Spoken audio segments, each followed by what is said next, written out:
Televizorda izleme için kanalımıza mutlaka and her abone olun. boyfriend, 20-year-old waiter George Chantarasaka, are suing George's former lover, 19-year-old tutor Saram Muth, for breaking into their home and stealing property. Pronounce your last name for me. Chantarasaka. Chantarasaka. What's your first name? George. George. Do you mind? No. According to your complaint, this young lady is George's former girlfriend. Ex-girlfriend. Former, that's former. Oh, okay. Oh, sorry.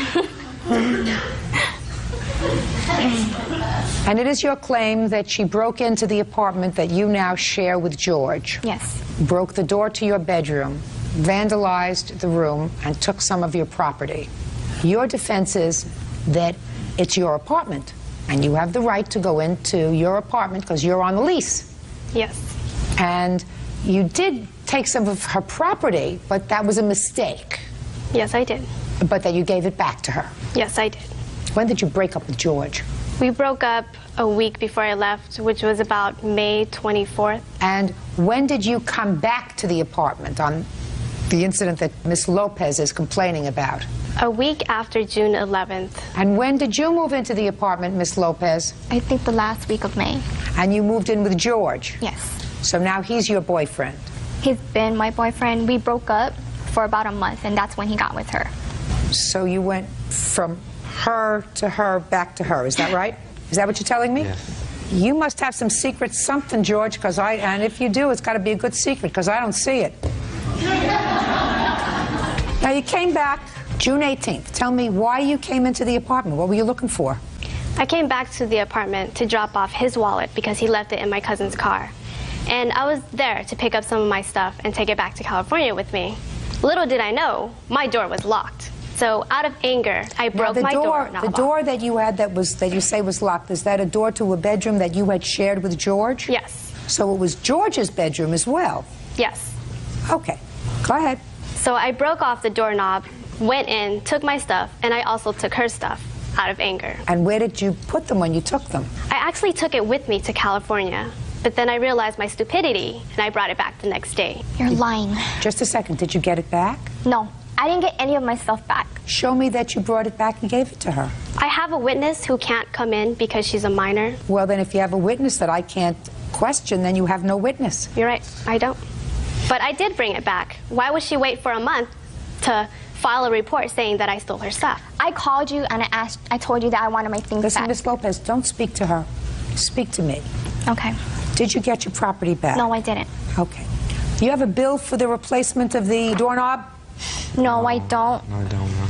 But this is the doorknob. This is how it looks when she broke it off. I don't need the doorknob, madam. She says she broke the doorknob. I need what it's going to cost to fix it. Well, we don't have the bill. You have a list of items that she took out of your room? I have a police report.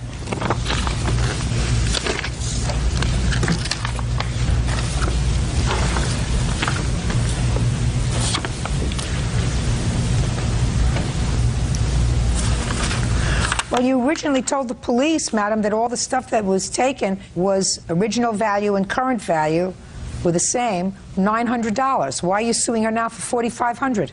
Because my things are actually worth more than $900 at You the mean time. they increased in value since you filed the police report? No, I didn't. Listen to me. If you file a police report and they ask you what the value is and you gave them their original value and the current value, I assume that when you filed that police report you were trying to be as accurate as possible. Is that right? Yes, but at the time I wasn't really thinking because I was really... Now you're thinking? Is what you're telling me now you're thinking? Heaven help me. You have no right to take up property and you have no proof that you returned it. I have no idea how much it's going to cost to fix the doorknob because you don't bring me a bill. And she broke my video camera too. You have a bill to have it fixed? No, I don't. Well, what am I supposed to do? I'm not a mind reader. Your Honor, I did not break his video camera. I'm not considering the video camera because people have to know that when they come to court, they have to be prepared. They have to be prepared with documents. They have to be prepared with receipts. They have to be prepared. But I'm speaking. Oh, I'm sorry. They have to be prepared with an estimate of what it's going to cost to fix property if there's an allegation of damage. And if you don't have that, the judge isn't going to get it for you. Your George, Honor? you got it? Yes, yes. Good. As far as you're concerned, You made this report soon after the incident occurred. You told the police what happened. You told the police what your property was worth. You told them at that time that it was worth $900, which is probably a stretch. Certainly that stretch isn't going to be stretched into $4,500. Judgment for the plaintiff in the amount of $900. That's all. Goodbye. Parties are excused. You may step out. Ms. Chan, parties have been sworn in, Judge. You may be seated, sir. Have a seat. Mr. Newsom, it is your claim that owing to the defendant's negligence, your dog ran away. I assume this is the dog. As a result of that, you found the dog in pound. You had vet bills, pound costs, etc. Ms. Chan says that you were a squatter on her property. You were not a tenant there, that the dog was left in her backyard. She opened the gate to leave. Your dog ran out. She had absolutely no obligation to go chasing after your dog. And in addition, she says that while you were a squatter there, you hit her house with your truck. You caused damage to her home. She wants you to pay for that. Ms. Newsom, do you own this house? I own the house. How many apartments do you have in the house? 3 houses over there, triplex. 3 houses? Right, triplex. And Mr. Newsom, he is not a tenant of yours, is No, that right? not at all. Is that Not right, at all. sir? Yeah, I didn't live there.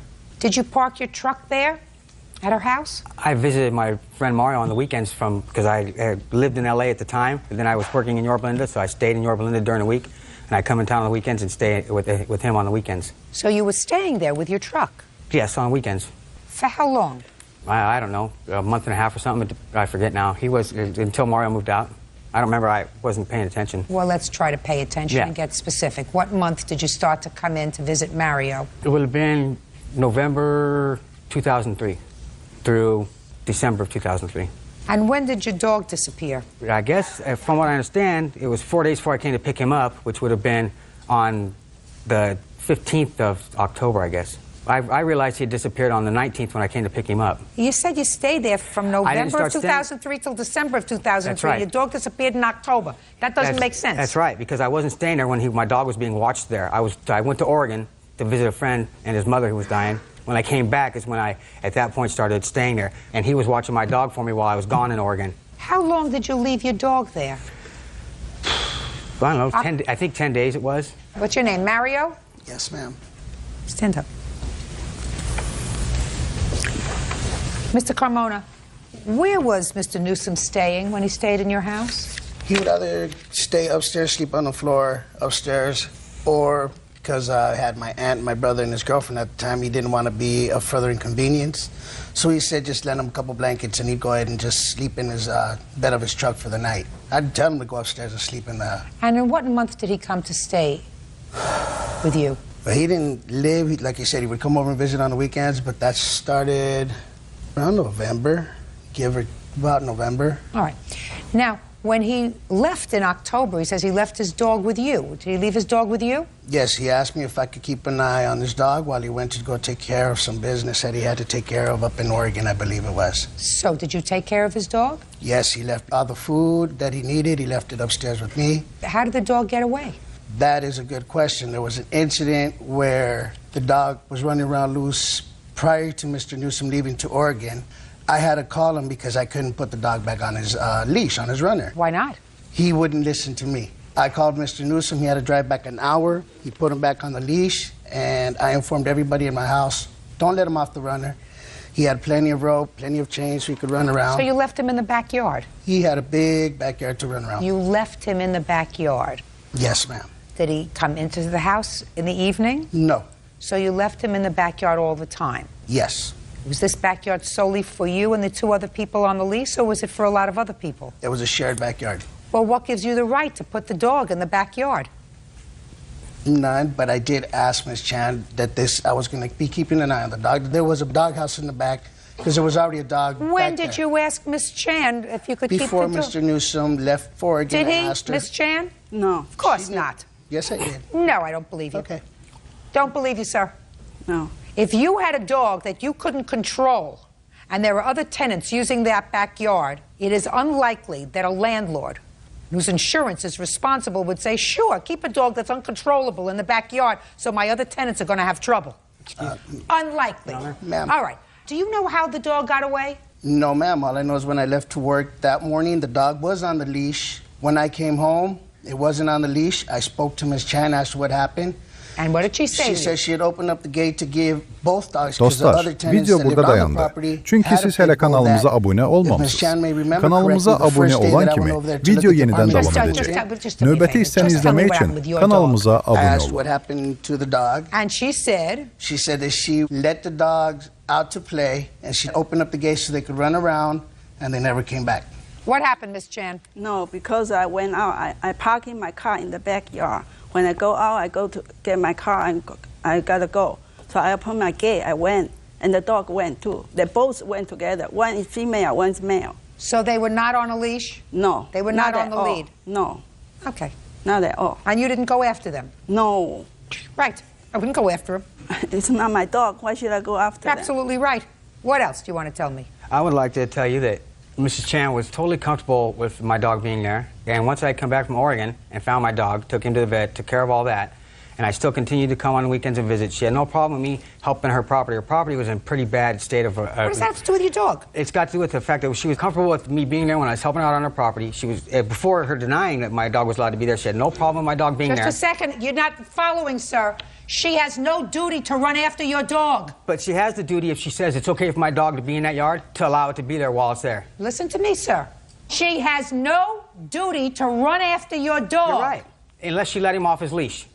She says she didn't. Of course she did. She's not going to admit to it now that I've got a $500 bill in front of her. Yeah, I guess not. She was pretty sure I wasn't going to sue her either. But the problem we have here is... Listen, Slick, take care of your own dogs. If you have to go to Oregon, take your dog with you. Judge Judy continues in a moment.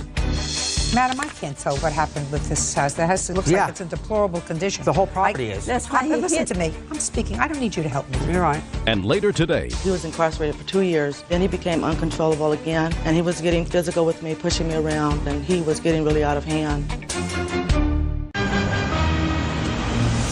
real cases, real people. Judge Judy. James Newsom says his friend's ex-landlord, Lai Chan, allowed his dog to run away. Lai says James is homeless and he was squatting on her property. Listen to me. I want to know if when you were going into her house, you banged into her house. I never went in her house, and I did not hit her house. Okay.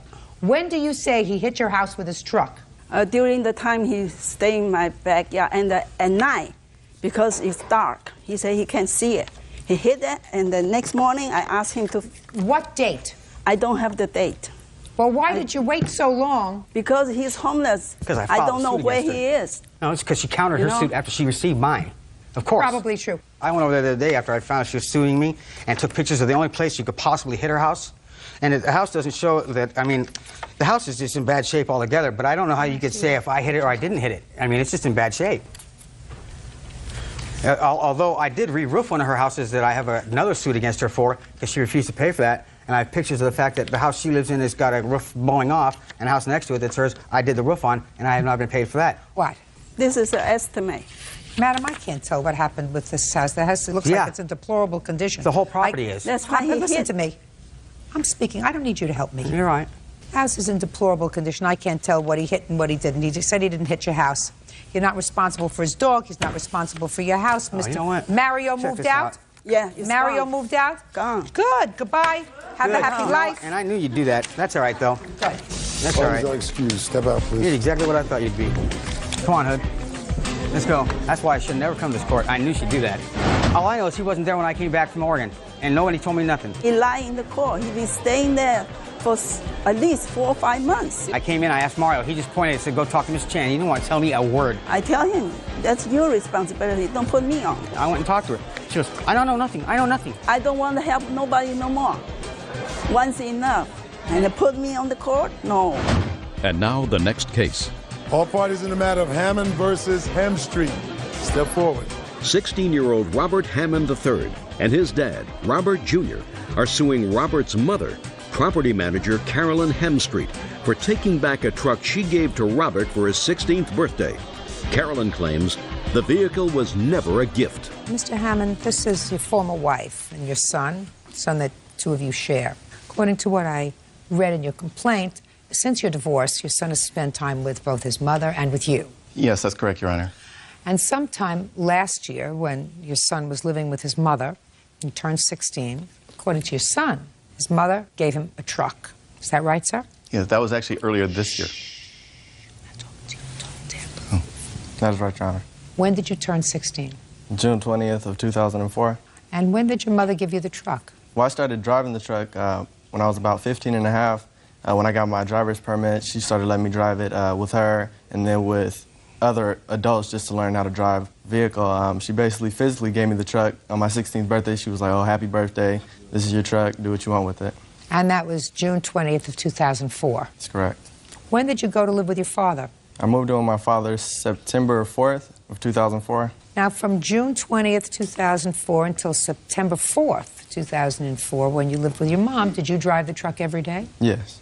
Did your mother drive the truck? Very rarely, because she has like 4 other vehicles. She has a brand new Dodge Ram. Who else lived in your home with your mother? It was just me, my mother, and my stepdad. Now, when you went to live with your father on September 4th, you took the truck with you? Yes. And when did your mother take it back? I think it was approximately September 27th. Tell me about that. Well, basically, I was living with my mom for a while, and then she started getting really frustrated because she was trying to buy a new house, and she got really stressed out, and she was like, you know, oh, maybe you should move in with your dad, this and that. So I was like, okay, well, you know, maybe I'll look at it. So I ended up starting to talk to my dad, and I was talking to my different aunts. They were saying, yeah, you know, at this point in your life, you know, it's better to live with your father. But basically, you know, I was just really stressed out trying to deal with my senior year and then having my mom, you know, stressing me out because I wasn't able to work and, like, I wasn't able to rely on her to give me money. So you went to live with your father. Yeah. September 27th, she took the truck back. My question was, tell me about her taking the truck back. Oh, basically, she came up to my school September 27th, and she came with the pink slip and everything because the truck was still in her name since I was under her custody. And she was like, so, do you want to give me the truck back? And I was like, no, because it's not really your truck. When had she asked you for the truck before September 27th? A few days before that, she had came over to my grandma's. Tell me about it. Okay. Well, I was over at my grandma's. It was about September 25th. Don't play with your paper, madam. Yes. And she came over requesting the truck, and I was just in the middle of, like, helping out my grandma doing some work for her. Mom was just like, oh, give me back your truck, this and that. And she tried to, like, physically take it from me. I refused to give her the key. Was that the first time she had asked you for the truck? No, I think she had asked me on the phone once before that, but then I thought she had dropped it because I was just like... Well, what did she say on the phone? I don't remember her exact words, but basically she was like, oh, if you want to live with your dad, basically you need to pay for the truck. She was like, you can pay me in payments. She was just basically saying, oh, you need to pay me $5,000 for the vehicle. And what did you say? I said, that's not really realistic because the truck was given to me as a gift. Therefore, I invested money in it, and I didn't think I would have to pay you back for the truck that was already given to me. So I was like, no, I'm not going to pay you for a truck that you supposedly gave to me. From June of 2004, when you got the truck, until September, when you moved in with your father, had your mother ever made any statement to you that would indicate that she expected you to pay her for the truck? No. Never? Never. Real cases, real people. Judge Judy. 16-year-old Robert Hammond III says his mother, Carolyn Hemstreet, took back a truck she gave him for his 16th birthday. Now, when you moved in with your father in September, you made some modifications to the truck and you did some work on it? Oh, no, I made the modifications while I was living with my mother. She had encouraged me to do the modifications because the truck, it was like a pink truck. And basically, you know, I didn't feel comfortable driving around with a pink truck, you know what I mean? You mean pink in color? Yeah. Okay, so you painted it and did whatever else? Had it lower, it had rims put on it, you know. I'll hear you. Your Honor, I allowed my son to use the truck because we lived 8 miles south of town. Did you ever say to him on his birthday, here's the truck? No, I said, you're authorized to use the truck now that you have a license, because he was cited for driving the vehicle without a license, and he was speeding also. So you're telling me on his birthday you said to him, you can now use the truck? Well, is that what you're telling me? Well, he was using the truck against my better wishes prior to his 20th birthday. 16th birthday. His 16th birthday. Well, he acts like a 20-year-old, excuse me. Were you in favor of him moving in with his father? No, Your Honor, I wasn't. Why not? Well, Robert had just recently been released from a group home where he was incarcerated for 2 years, and he had been with me approximately 3 or 4 months, and then he became uncontrollable again, and he was getting physical with me, pushing me around, and we were verbally assaulting each other, you know, cussing each other out, and he was getting really out of hand. But what kind of work do you do, Mr. Hammond? I work for the state of California. I'm an insurance claims representative. Does your judgment of divorce provide for custody for your son? Yes, I do have sole physical custody. In the judgment of divorce? Yes. Is there an order of support? Yes. Your former wife is supposed to pay support for him? Yes, there's several $1,000s in arrears that she has not paid. Why is that? Well, Your Honor, at the time, I've been disabled for approximately 16 years since Robert was an infant. And at the time... What's the nature of your disability? I'm a bipolar. I stressed out as a result of job-related stress working with the Sheriff's Department at a prison. Has the order of support ever been lifted? Yes, Your Honor. There was a time when I had sole physical custody of my Robert, which was just prior to him being with his father. And also, I owed his father child support, and he was also paying me child support. How much do you owe him in child support? Approximately, I figure I owe him about $15,000 in child support. Do you have other children? Yes, ma'am, I do. How many? I have 2. How old are they? 10 and 11. Your disability didn't prevent you from having other children? No, sir. I had the children shortly after I became disabled. Can I see the pink slip for the truck, please? Well, Your Honor, I don't physically have the pink slip because I did sell the vehicle. I sold it to an auto dealer for $1,800, which was below the Blue Book value. Let me see. This is a statement for the sales, and then also... Very silly lady, Miss Hemstreet. Well, sir... You are a very, very silly lady, madam. Okay. I don't believe this. That's not the way a dealership, whether it's a used car dealership or anything else, prepares a bill of sale. They put a VIN number on there, they put plate numbers on there. I don't buy this. This does not look, to me, like the kind of receipt somebody gives when they purchase a car if they're a corporation. That is correct. I agree with you. Well, okay. How much did you spend on the car? A little bit over $2,000. Miss Hemstreet, you are a very foolish woman. You have a son who's 16 years old, who maybe is putting his life back in order, maybe, maybe not. At least he appears to be getting along reasonably well with his father. It is clear to me that you at least led him to believe that this car was his on his 16th birthday, that he invested some money into it, into making it his, giving it lack of a pink tone, a more masculine tone, and doing whatever else he did with it. You owe $15,000 in child support. According to you, you sold this truck, if I believed you, for $1,800. Your relationship with your son is not worth $1,800. No, but I felt compelled to do so because my son almost killed us in a truck once by stopping in traffic. And recently he was involved in another accident, a rear-ended. And so I felt like I didn't want to give my son a vehicle that might ultimately end his life. You gave it to him already. I gave it to him to use, Your Honor. But Robert, physically, he was aggressive, and he took the truck from me, him and his father. No, you told me that you gave it to him. You said you gave it to him and told him. I gave it to him to use because of where we lived. Listen to me. She says she sold the truck for $1,800. I can't tell you whether she sold it for $1,800 or not. I don't think that she would know the truth if it came up and slapped her in the face. In any event, that's what she says, and I think that she had no right to sell a truck that she gave to you. Judgment for the plaintiff in the amount of $1,800. That's all. Thank you. Johnson versus Ishmael. Parties have been sworn in. You may be seated. Folks, have a seat. Bird, I'd like you to do me a favor. Since there is a potential for there being some serious yelling there by me, you can take these 2 children and see whether they amuse themselves elsewhere. Gotcha. Come this way.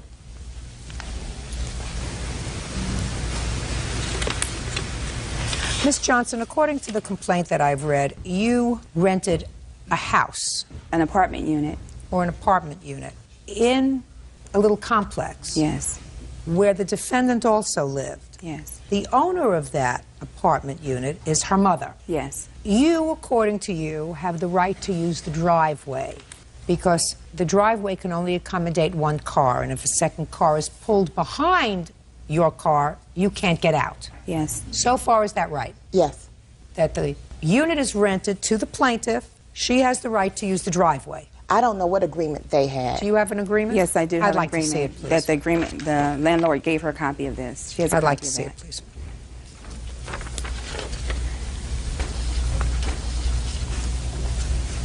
So this is an agreement by your mother, who's Dostlar, the owner of the video burada property. dayandı. The Çünkü owner siz of the hele property kanalımıza abone gives olmamışsınız. exclusive use Kanalımıza of the abone olan driveway kimi video yeniden to devam Miss edecek. Johnson. Nöbeti isteni izlemek için kanalımıza abone olun.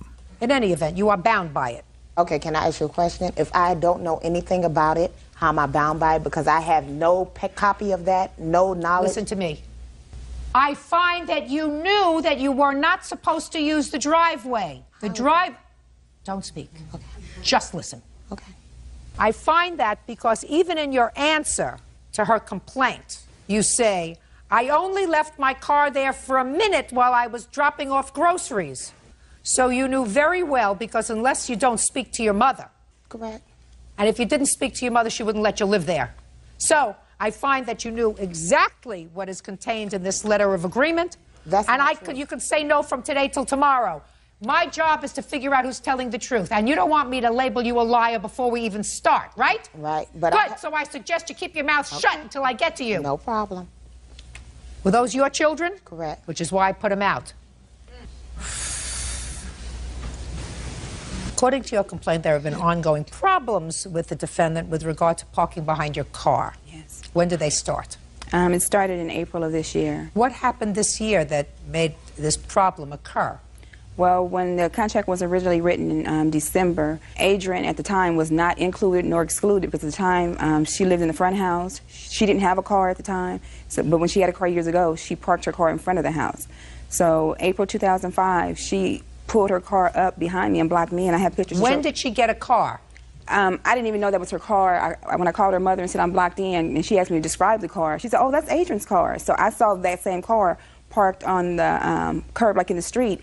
I thought it was abandoned because it doesn't have a license plate on it and there's no VIN number. I see the pictures. So I had no idea that that was even her car. Her mother had to tell me it was her car, so I don't know. This is a picture of her car. Prior to that, there had been no difficulty because she did, according to you, either didn't have a car, or if she did, it was parked in the front of the house. That's correct. At the time, we were just not on speaking terms. But there were no problems with her parking the car back there because she always parked in the front. Any reason why you weren't on speaking terms with her? We've never gotten along since childhood, and so you know each other for a long time. Exactly. Our personalities are just very different. You know, we keep very different friends, and her ways have made me decide that she's not a person that I want to even hang around with. Okay, so the first time was in April. In April. When was the next time? The next time was on April 15th. She blocked me in for about 4 hours. I called the Department of Transportation and the police, and they called me on the phone to find out 4 hours later if the car had been moved, and by that time she had driven off. The next time she blocked me in was on May 20th. She blocked me in for about an hour. Did you ring her bell? Did you try to call her? Yeah. Oh yeah, I definitely did. I always, you know, I holler, because our door, the way my door sits, is her backyard is my front yard. So I call her, or I have my daughter go knock on the door. I don't have her phone number, and she wouldn't let me out. She'd be like, I'll move my car whenever I want to. So on the 29th, when she blocked me in, her mother was out of town, and I was getting ready to go to work. She pulled up behind me, blocked me in. So I said, Adrian, you need to be quiet. I have to go to work. I'll move whenever I want to move. So she walked into the house, and I'm like, no, what am I going to do? The police called me 4 hours later. They never showed up. So I figured the best way to get her to move her car is to make her feel like a caged rat. I closed the gate, here's a picture of the gate. I closed the gate and locked it. Immediately, she came running outside. Instead of coming to my door and saying, I'm ready to move my car now, she bagged up and rammed the gate and ran it down. I called her mother and said, Annie, I called the police. They came within 30 minutes. I said, Annie Mae, Adrian ran your gate down because I locked her in because she would not move her car so I can go to work. And they came out. Here's the police report and made an incident. Can I see it, please? This is the police report. It's the letter. The police report. It's the letter from All right. That's May 29th. Let me look at the police report. Okay. Her mother signed this report. That's correct. Okay, so your mother signed this report against you. Yeah, because they said I couldn't make the report. Oh, okay. Go ahead. So after that, on June 6th, I was coming home from work, 7:30 in the morning, hear a car pull up, and I was like, oh my gosh, it's Adrian. I have to leave out here in an hour to go to my exercise class. So I hollered out the window, you better move your MF car. And she ain't moving nothing, you know. So she went on the house, and I'm like, well, what am I going to do? Because I'm not going to miss I lost 60 pounds, I'm exercising, I'm not going to miss my class. So I decided the best way to move her car was to bag it out. And I bagged her car out into the street where it turned into the curb. She got upset, came out of the house. Oh, you done did it now, you B. Judge Judy continues in a moment. You are lying to me because any sensible person... But you don't know me to say that. Whoa, I know you. No. I know exactly who you are. Get your hand off your hip. There's only one attitude here. That's mine. Real cases, real people. Judge Judy. Lynette Johnson says her cousin, Adrian Ishmael, damaged her car and her driveway gate. Adrian says Lynette pushed her car into the middle of the street. So you pushed her car out? I did. With your car? With my car. And so she got upset. I saw her, she jumped in her car, got her key, she came around, and I saw her coming, so I quickly closed the gate, I locked it, and she rammed the gate into my car. And that's where I have the damages right here. Can I see it? And her landlord kept telling her, you don't have any business there. The police come out, here's the police report. You have no business being there. You can't explain why you're there.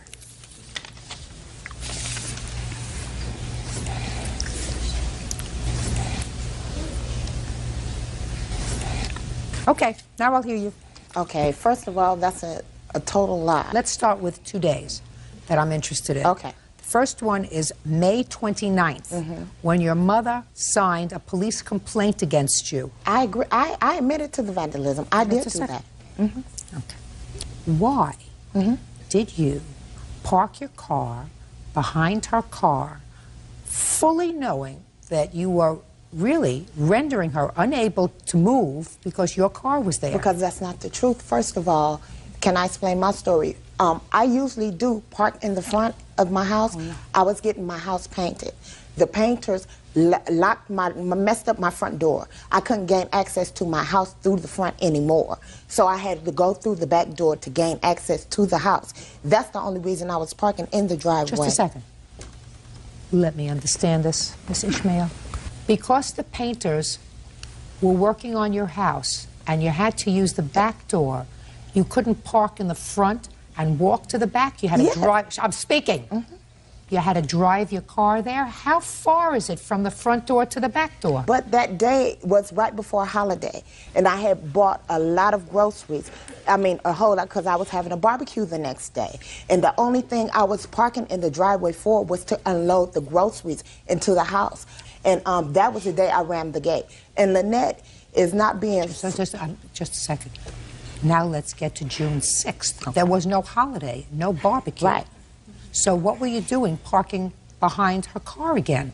Just unloading groceries. You already had a major problem a week before. What were you parking there for? Because, like I said before, I did not have a copy of any agreement. You said you don't believe me, but I have no reason to lie. I had no account of that. That agreement was not between me Miss and... Ishmael, let me explain something to you, madam. Your mother signed a complaint against you. No, she did not. No, she did not. That was no. You listen to me. Okay. Your mother signed a complaint of vandalism on the 29th of May. And what you're asking me to believe is you had no communication with your mother. Correct. Correct. That's the truth. Listen to me. I don't believe you. You are lying to me because any sensible person... But you don't know me to say that. Whoa, I know you. No. I know exactly who you are. You are somebody who is a passive, aggressive person. That's not true. That's not true. You don't know me to say Fortunately, madam, I went to college.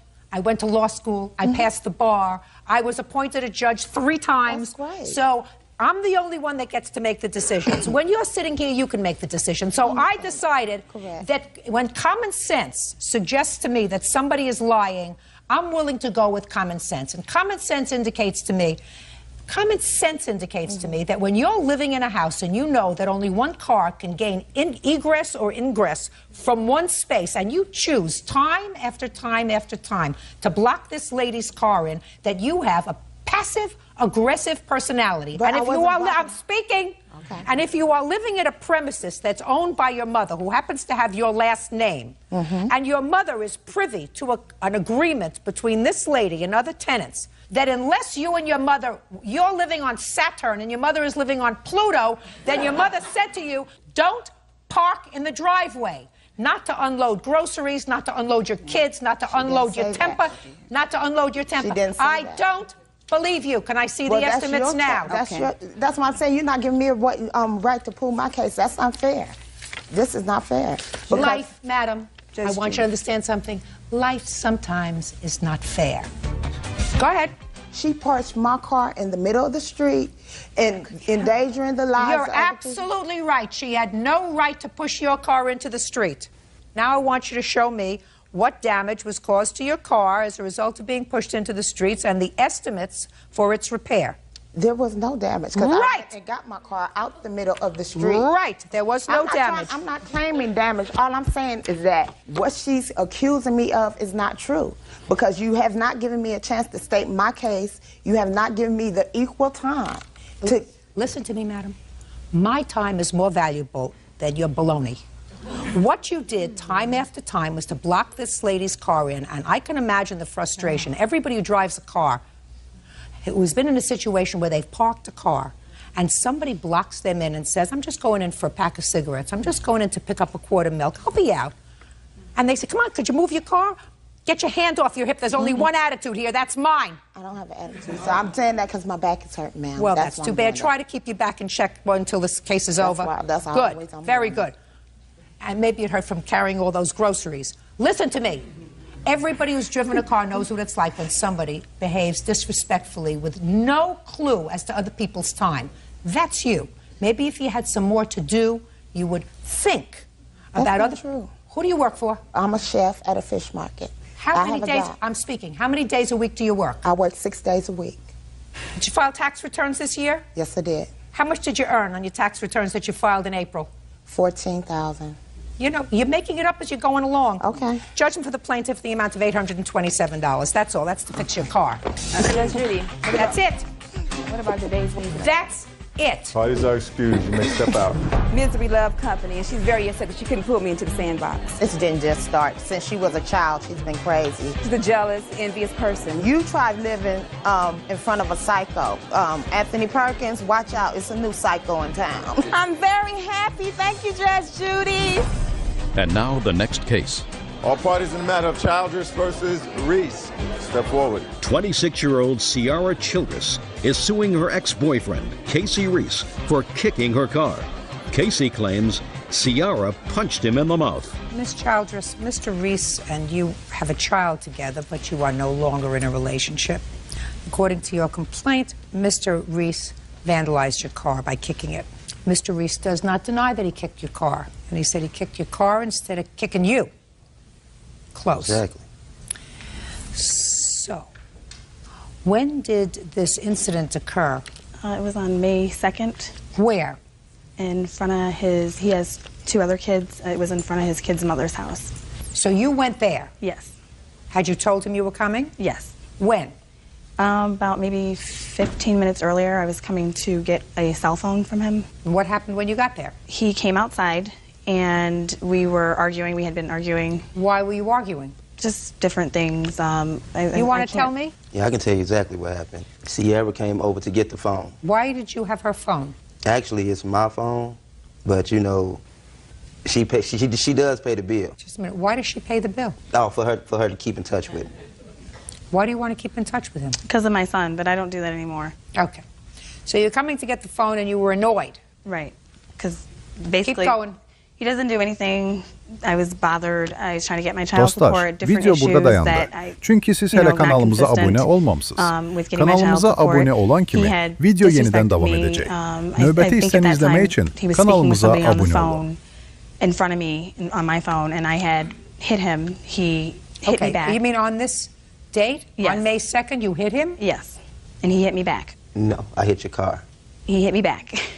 Well, you had no right to hit him. You're right. What did you expect him to do? I don't Just know. suck it up? I guess so. Well, you're wrong. Apparently. Apparently. You think you're going to hear from my mouth, you know, you're not supposed to hit a woman? Not from my mouth. You hit him, and he's allowed to defend himself. Okay, Mr. Reese, so she hit you. Where did she hit you?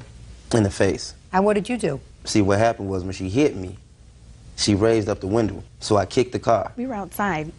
I was outside. We She were was sitting in the outside. car. How'd I hit you in the car? We were outside. Easily, I the slapped window him. down. He punched me in my arm. He ran into the house. He came back out talking about his lip something, came out, kicked in my car 3 times. What do you mean talking about his lip? His lip, apparently, I hit him in the mouth. Apparently his lip was whatever. I had a bruise on my arm. I don't care about your arm. Okay. I don't care about your arm. Okay. I care about your lip. Was your lip bleeding? Yes. Because it wasn't a slap, because he must have punched you. Mm-hmm. I didn't. And let me see the damage to your car. I did not punch him. I slapped him. Well, you may have slapped him, but you slapped really him hard wanted enough to. to We should- make his lip bloody.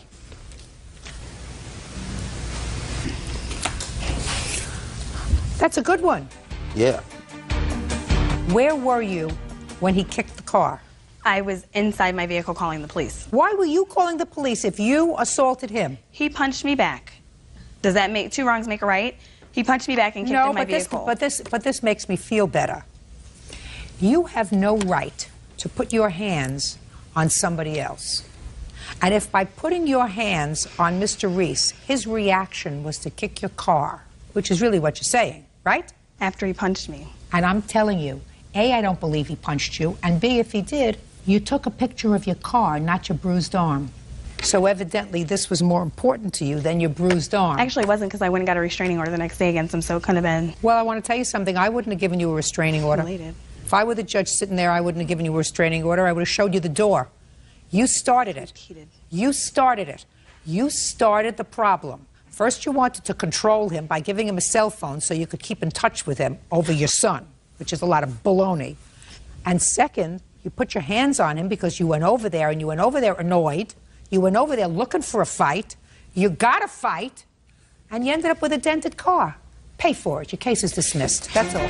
Parties are excused. You may step out. Felicia versus Cass. Thank you. You're welcome, Judge. Parties have been sworn in. You may be seated. Folks, have a seat. Mr. Felicia, the defendant was your landlady for approximately 6 months, and according to your complaint, she had you falsely arrested for both assault and menacing in September 2007. So you want to be compensated for your bail and the time you spent in jail.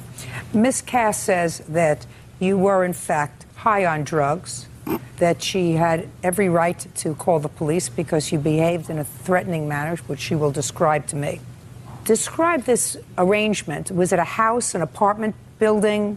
She lived in a trailer, and I had just gotten a position at a Key Largo elementary school as a commercial electrician, and I needed somewhere to stay. So she rented me her screened-in porch for $400 a month.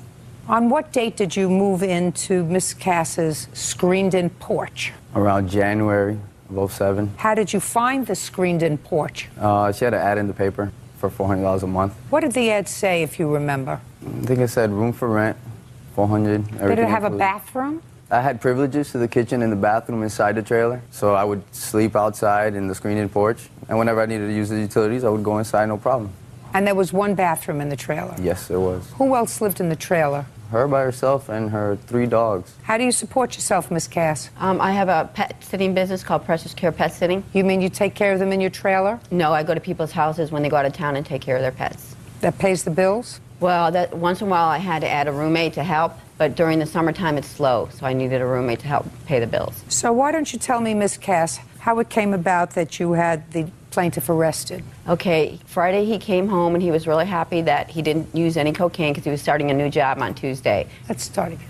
Friday was what date? It was the Labor Day weekend, the Friday of Labor Day weekend. I'm thinking September 1st. Of 07? Yes, ma'am. He came home and told you? He didn't use cocaine. He was at a party and he was all excited because he was supposed to start a new job on Tuesday. He was unemployed. On Saturday, I woke up, he was gone. I didn't really keep track of where he was coming and going, and I get a call at 10 o'clock at night. He's all jacked up, stating that he found a real house, and he was really excited that he was moving out and not to be mad at him, that he'd be by later to get his things. Had he ever used drugs when he lived in your house? Not that I was aware of, Your Honor.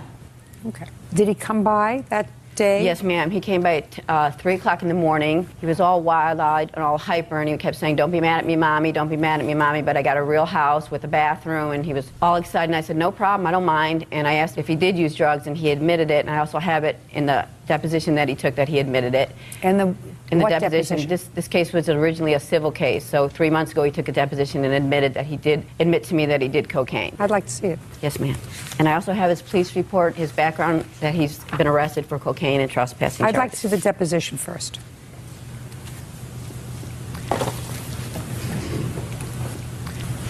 Did you sue her?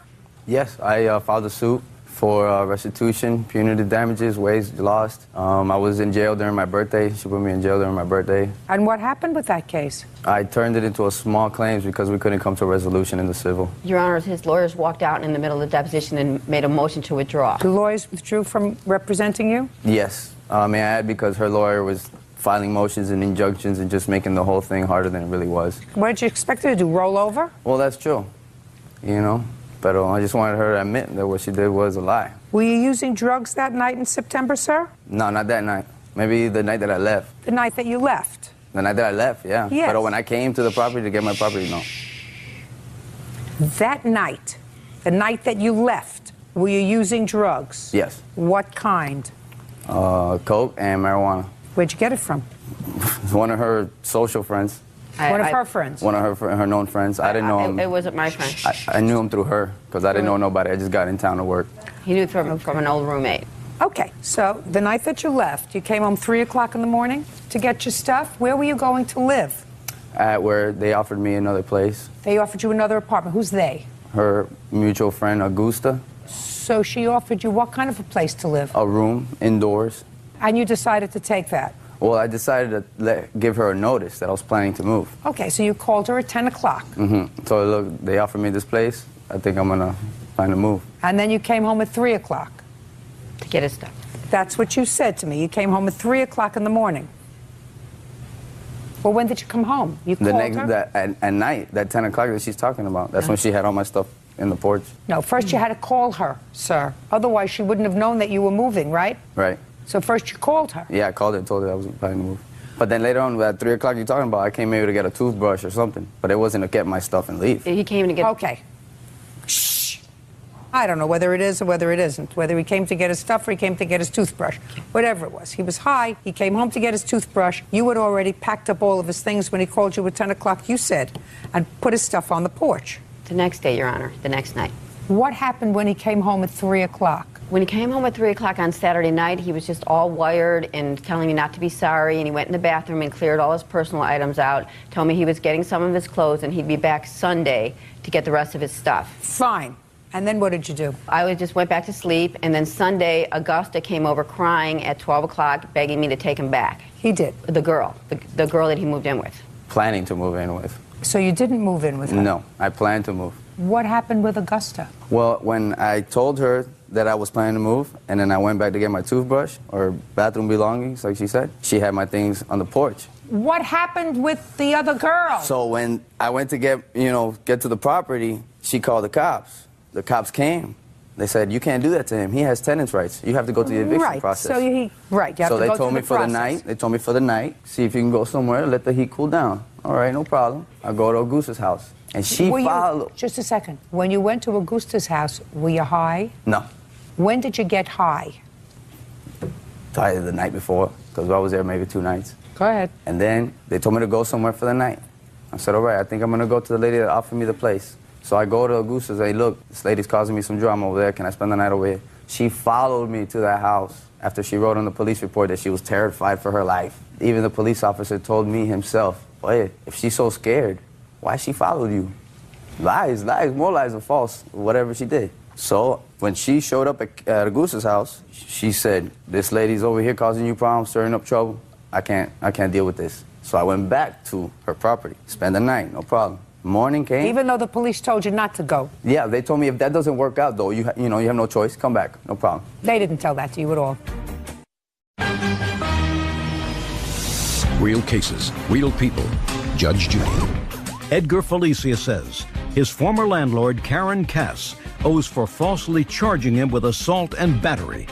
Karen claims Edgar broke into her home and attacked her. Police don't say that. No, they know because... Police don't say that. They say you better let things cool off for a night and come back tomorrow. That's true. But if you don't have no other place to go... They didn't say that to you. Well, due respect, I was there. No, I'm telling you. I've been around a block longer than you've been born. The police never told you should come back if it didn't work out with Augusta.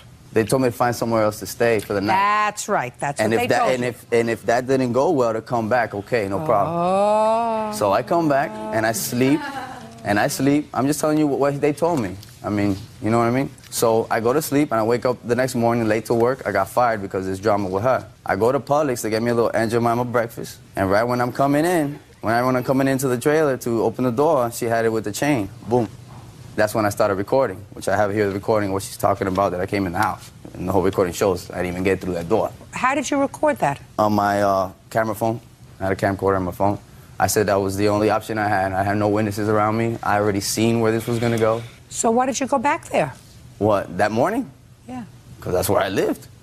That's where I lived. They told me, if you can't find nowhere to go, just go back. And when I went to work, I came home. She had all this locked up in the house. So what did you do? So then I just started recording. And she's on the phone talking to her boyfriend. Turns out her boyfriend called the cops. The cops come. When the cops come, they tell her, so what happened? She's saying, oh, I was banging in the door, whatever. And I've seen my mom get beat for 15 years, and I'd be darned I would put my hands on a woman. Sure, I have drug drug-related cases in my past, but I have never had anything violent. I mean, I weigh 150 pounds soaking wet. I'm not a threat to nobody, you know? And for her to accuse me of something that I did not do, and my dad had to send me bail money from New York. I spent my birthday in jail. I lost my job, and to add... You mean, do you think that none of that had to do with the fact that you were using cocaine? Nah, because that was like 2 days before. Listen to me. If you used cocaine 2 days before, you used it 2 days before that, and 2 days before that. Nah. So you just used it once in anticipation of your birthday? Is that what you're telling me? It was a get-together at her friend's house, so, I mean, they had it there, and it was just a little social, so we did it. So then later on, when I went back to the house, that's when she had How all my many stuff times back. have you been arrested for possession of drugs? I don't want to say. I believe twice. Background check. 99 and 04. Could it have been more than twice? Not that I remember. Shouldn't be. Well, you would know how many times you were arrested for drugs. Twice. 99 and 04. Now I'll take a look at the rap sheet. 7 times. Thank you.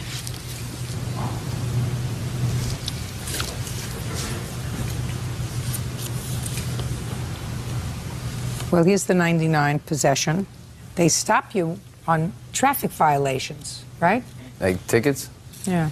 Yeah, I've had a couple tickets. Charge 1 was a non-moving traffic violation, but charge 2 was cocaine possession on the same date. That was 2004. Yeah, that was, a matter of fact, Christmas Eve, I believe. Right. You had an arrest in 2005. Yeah, I think. I mean, what's Pled it guilty? for? And as you're looking at the report, I know you don't see anything violent in there. Nothing violent. I see a trespass only. Right. So, that's not, you know, it's out of my character. Besides the fact I seen my mom get beat all my life, so. I'd like to see your film. And then I'd like to see your complaint. The complaint that you lodged against him. Oh, yeah, I have it right here, man. That's the porch there. This is the morning I'm coming back from Publix. Boom, there's a chain. What are you doing? I can come in the house. I have keys to the house. Don't start when into the microwave. You're not allowed in the house. I told you you're only staying on the porch. No, how about you use the bathroom, lady? You're not. Take a shower, lady. You're not supposed to be in the bathroom. They said I'm not supposed to be in the bathroom. on the porch, Edgar. That's last night for you guys. Yes, out of my face. I can't just stay on the porch. I got keys to the trailer, lady. You can't just put a chain on it and me not take a shower. You're not allowed in this Well, then you gotta put something in there for me to cook it and blanket myself in bath. No, whatever. I just went. Bro, that was just for last night. Oh, and did they tell you just for last night? Yes, I asked her, because I told her, look at the chain she put. Now, what am I supposed to do? She goes, well, just go outside of anything for tonight, but tomorrow's okay. They never said I'm supposed to be in the house, you dimwit. They never said you're supposed to be in the house. I can come in the house and use the utilities, I'm supposed to. Then why am I paying you rent for? You know what I mean? Do you want me to call so I can use the microwave over here? I'll call him, don't worry about it, I got the number. There's only part of the tape. He did get in the house. How did he get in the house? He broke the chain. It's on the police report, Your Honor. You did swear under oath, right? Yeah. I hit speed dial on my boyfriend's phone because I was hysterical, and my boyfriend called the cops. It's a very small town. The next thing I knew, there were 4 cops. What he's not telling you is the night before, he had pushed me and tore the phone out of the wall, which he admits in the deposition and in the police report. Can I see the police yes, report, ma'am. please? There were 2 incidences before that. No, let me see the police report.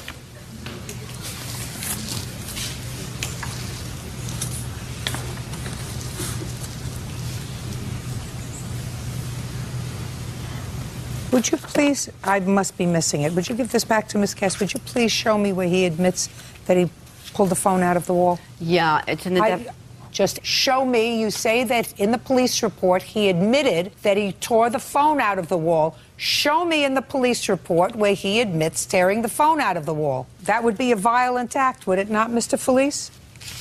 Ripping the phone out of the wall would be a violent act. Yes, ripping the phone off the wall. Okay, and you... But unplugging a charger would not. There was no ripping.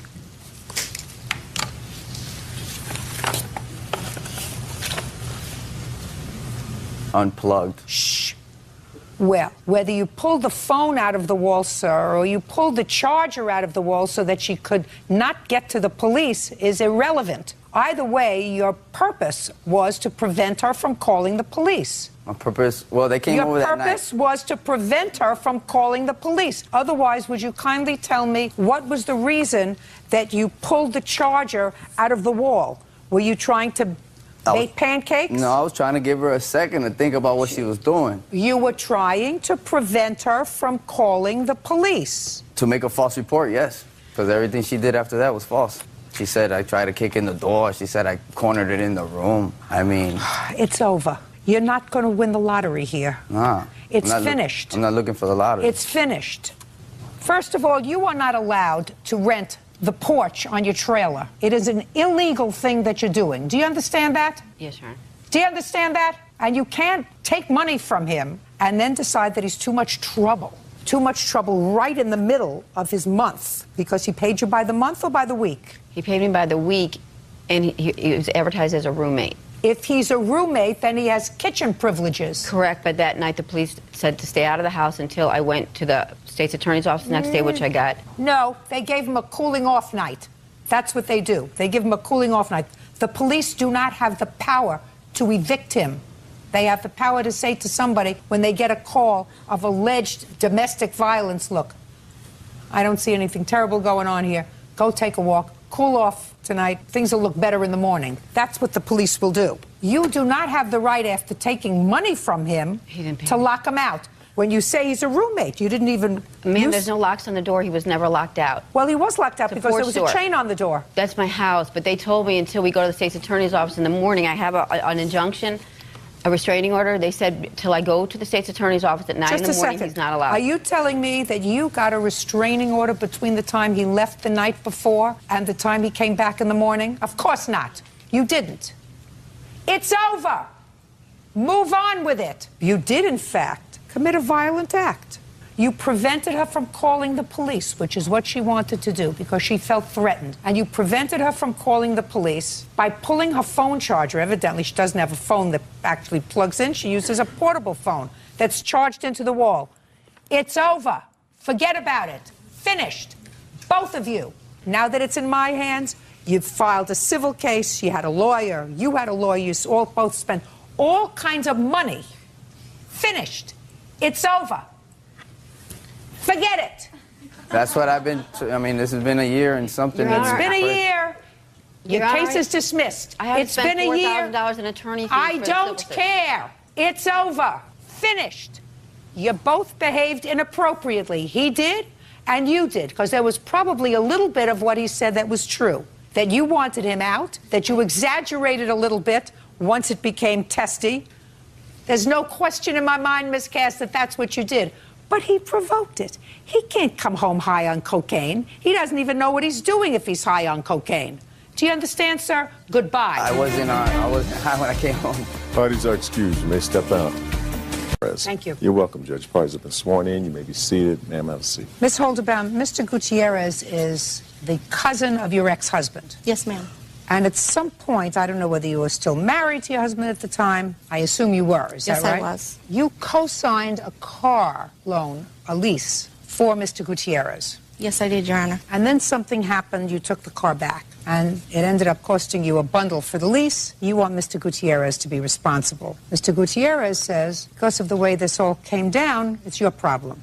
When were you and your husband divorced? Our divorce... Or separated? We separated in February of 06. And when did you co-sign this car lease for Mr. Gutierrez? September of 04. Why didn't your husband co-sign for him? It's his cousin. My husband told me it wasn't a good idea.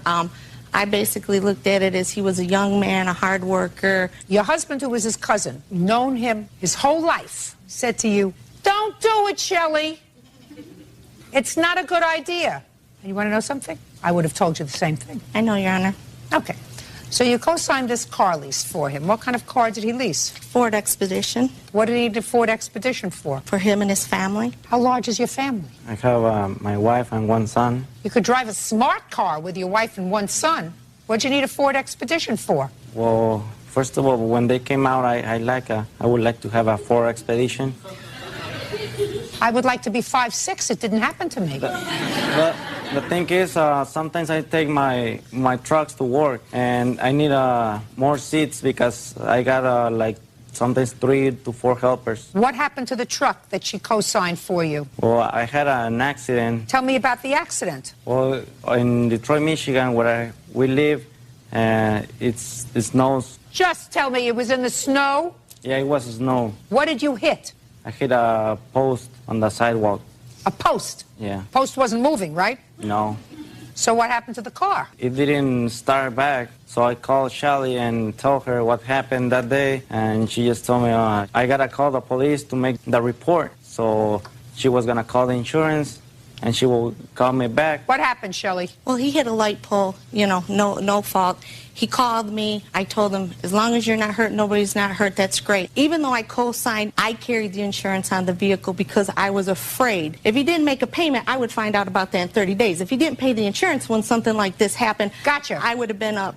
Gotcha, Shelley. So what happened was it went to the body shop. They towed it directly to the body shop to the tune of $9,000 worth of damage, which wasn't even the problem, Your Honor. I had no problem. That's why they call them accidents. But while the vehicle was in the body shop, I received a certified letter from the DEA stating that Mr. Gutierrez was stopped in St. Louis, Missouri on January 19th with $309,900 in the vehicle.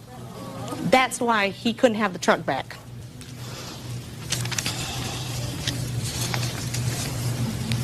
So they were telling you that they were seizing the car? No, they had given the vehicle back to him on site. They seized the money.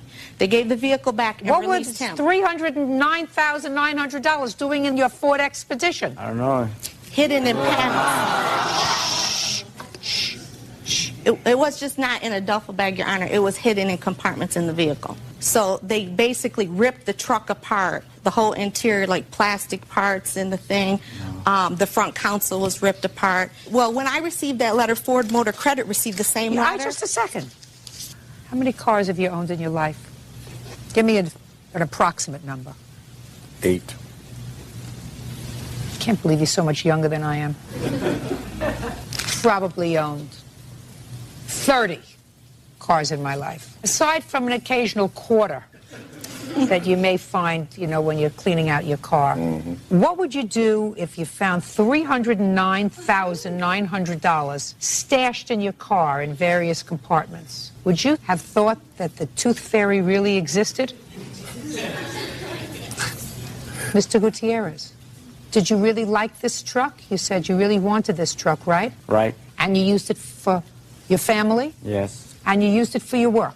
Yes, ma'am. What kind of work do you do? Don't look down. Carpet Look at me. installer. What? Carpet installer. Carpet installer. Yes.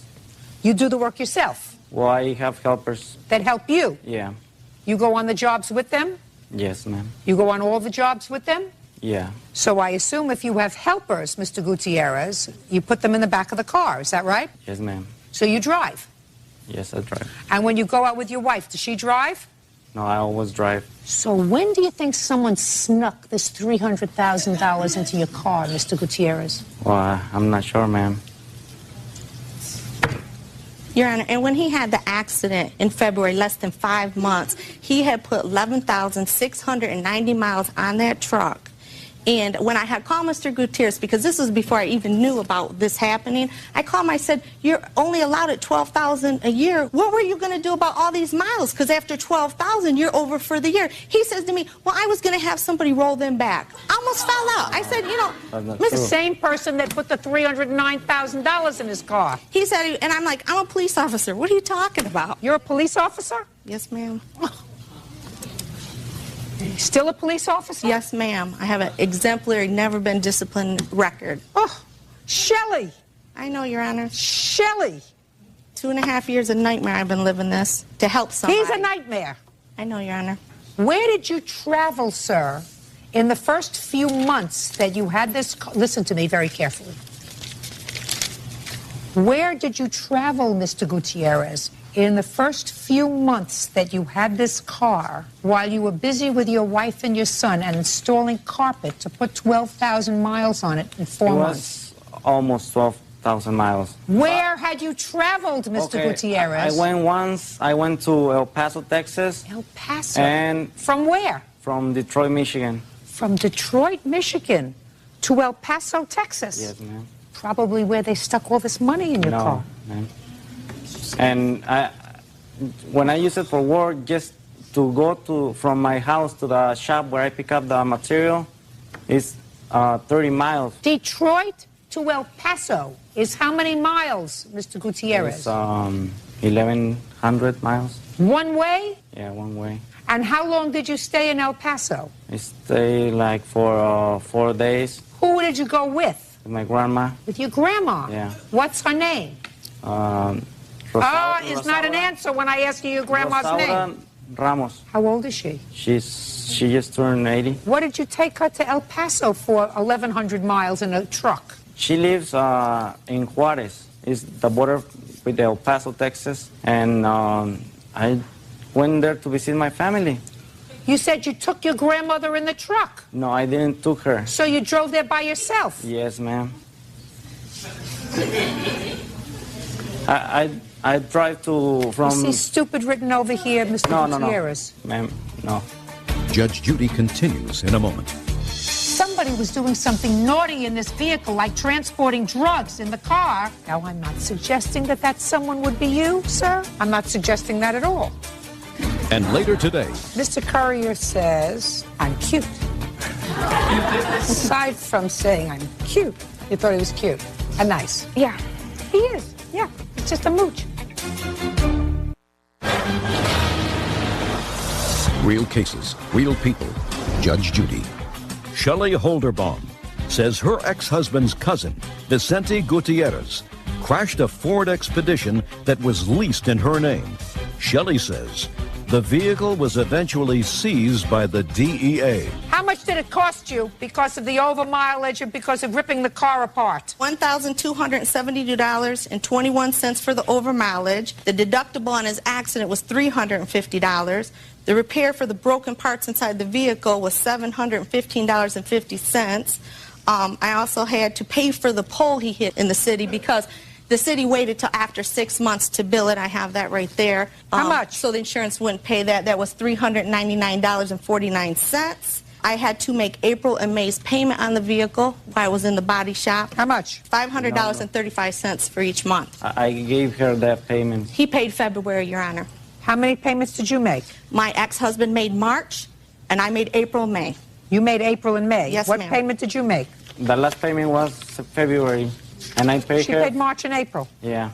Yeah. And May. And I paid her for the pole that I hit, and I paid her all of the 2 deductibles for the insurance. You paid those. Do you have checks for that? No. Did he pay you for do. that? I have my checks. No, did for he those. pay you No, back he for did that? not, Your Honor. Maximum in your state is $3,000. Is that right? ma'am. Because this comes to $3,271. Mr. Gutierrez, either you're the luckiest or the unluckiest person on this planet. The luckiest person on the planet would find $300,000 in their car. That would be the luckiest person in the planet. The unluckiest person in the planet would have $300,000 in their car and not be able to get it. So if you think that I believe the story that you're telling me, I don't. Somebody did something nice for you. Somebody who has a career in law enforcement. Somebody who could be humiliated. If somebody was doing something naughty in this vehicle, like transporting drugs in the car, a car that she co-signed for. Now, I'm not suggesting that someone would be you, sir. I'm not suggesting that at all. The fact that I never found more than maybe 75 cents in a car that I've owned would not necessarily be dispositive in this case. But you cost her a bundle. Judgment for the plaintiff in the amount of $3,000. That's all. Thank you, Your Honor. Are these excused when they step out? I was on my way to El Paso, and the police stopped me. Well, I kind of feel like I got some justice in this manner And they found that money in there. by getting my money back. And now the next case. All parties in the matter of Capozola versus Courier. Step forward. 21-year-old Kristen Capozola is suing her former roommate, 22-year-old Joshua Courier, for rent, a broken computer, and the cost of pay-per-view adult movies. You know, I decided that we could save the judicial system a whole bunch of money and just have much smaller apartments that were cheaper, that people could have themselves so they don't have to have roommates. And we would be able to save as a community fortunes of money because we wouldn't have all these cases. Then I would, however, be out of a job, and my children would be very unhappy. Ms. Capozola, the defendant used to be your roommate. You claim he owes you some money. He owes you money for rent and utility bills, and he damaged your computer, and he downloaded porn on your computer, and it was very messy. Mr. Courier says, I'm cute. Aside from saying I'm cute, He says, well, he sort of ran into some difficulty, and he's going to explain it all to me. This is the girlfriend? That's a friend.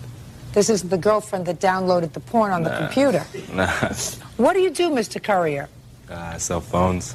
Cell phones for whom? T-Mobile. How long have you been working for them? Like 2 months. How much do you make at T-Mobile? It's hourly, like $8 or $9 an hour. You take home a paycheck every couple of weeks. How much is your paycheck? Roughly $8.50. And who do you live with? I live by myself. What is this? I mean, is that a question or is that a statement? I live by myself. And how much rent do you pay? It's $6.50. You have a car? No. Have any other big expenses? No. Great. So you would say you're on your feet financially? Yes. Great. That's really good. Because one of the things that Miss Capizzola says is that you told her you would pay her back for covering your rent when you got on your feet. Yes.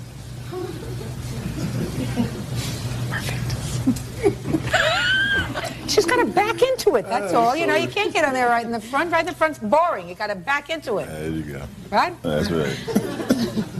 All right, Miss Capizzola, when did you start to room with, and it was just a roommate, is that right? Yes. Just a roommate. The charming Mr. Courier. October of 2006, he contacted me looking for a place to stay. I offered mine and my mother's home, with her permission, of course.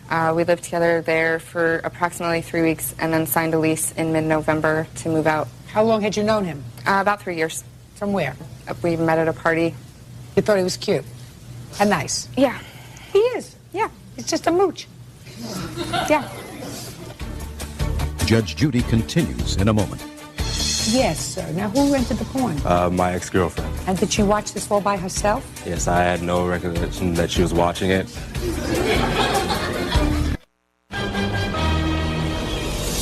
Real cases, real people. Judge Judy. Kristen Capizzola says ex-roommate Joshua Courier owes for rent, a broken computer, and for adult movies he ordered and never paid for. Joshua claims it was his ex-girlfriend who ordered the movies.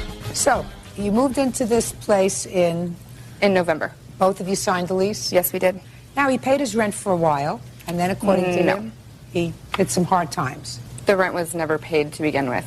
The first month we were there, he mysteriously lost a money order, and I was forced to pay the entire month of that rent. How much was that? That was $320. But the next 2 months went well.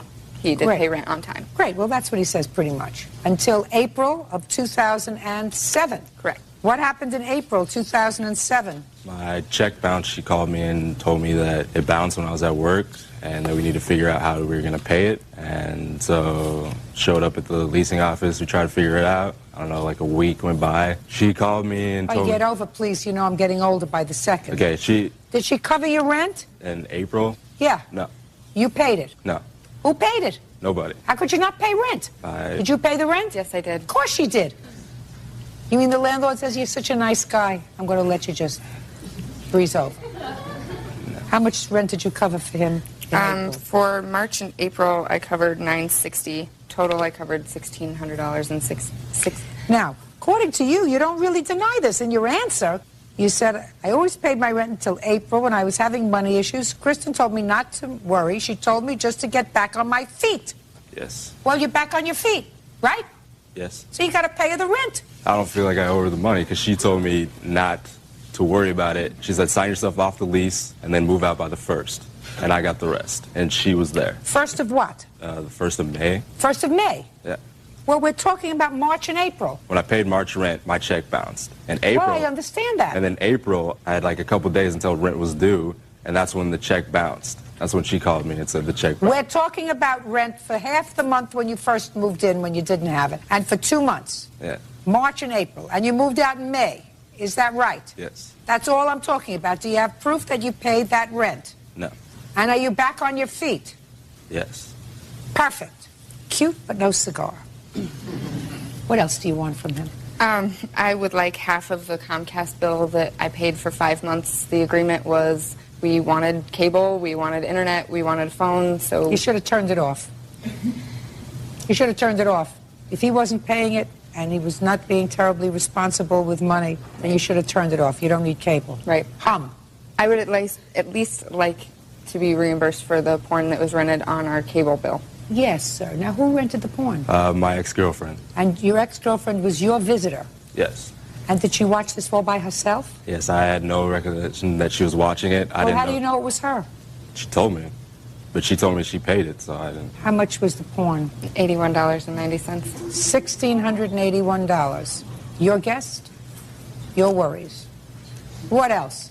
My computer that is no longer in commission. I had to purchase a new computer. My computer is basically totaled. My mom was there when it happened. Well, what happened? Him and one of his friends were downloading music, and the blue screen of death came on, and the computer never worked again. Judge Judy continues in a moment. Want justice? Go to JudgeJudy.com or call 1-888-800-JUDY. Now, did he have your permission to do that? He had my permission to be on the computer, yes. But I had no idea that viruses were being downloaded. And the second it happened, he told me, and he's like, I'll help you pay for half of it. What happened, sir? Actually, the night, I guess it crashed, I wasn't even there. I came home, like, afterwards, and her mom and my friend was there, and they were watching TV. And they said the computer did not work.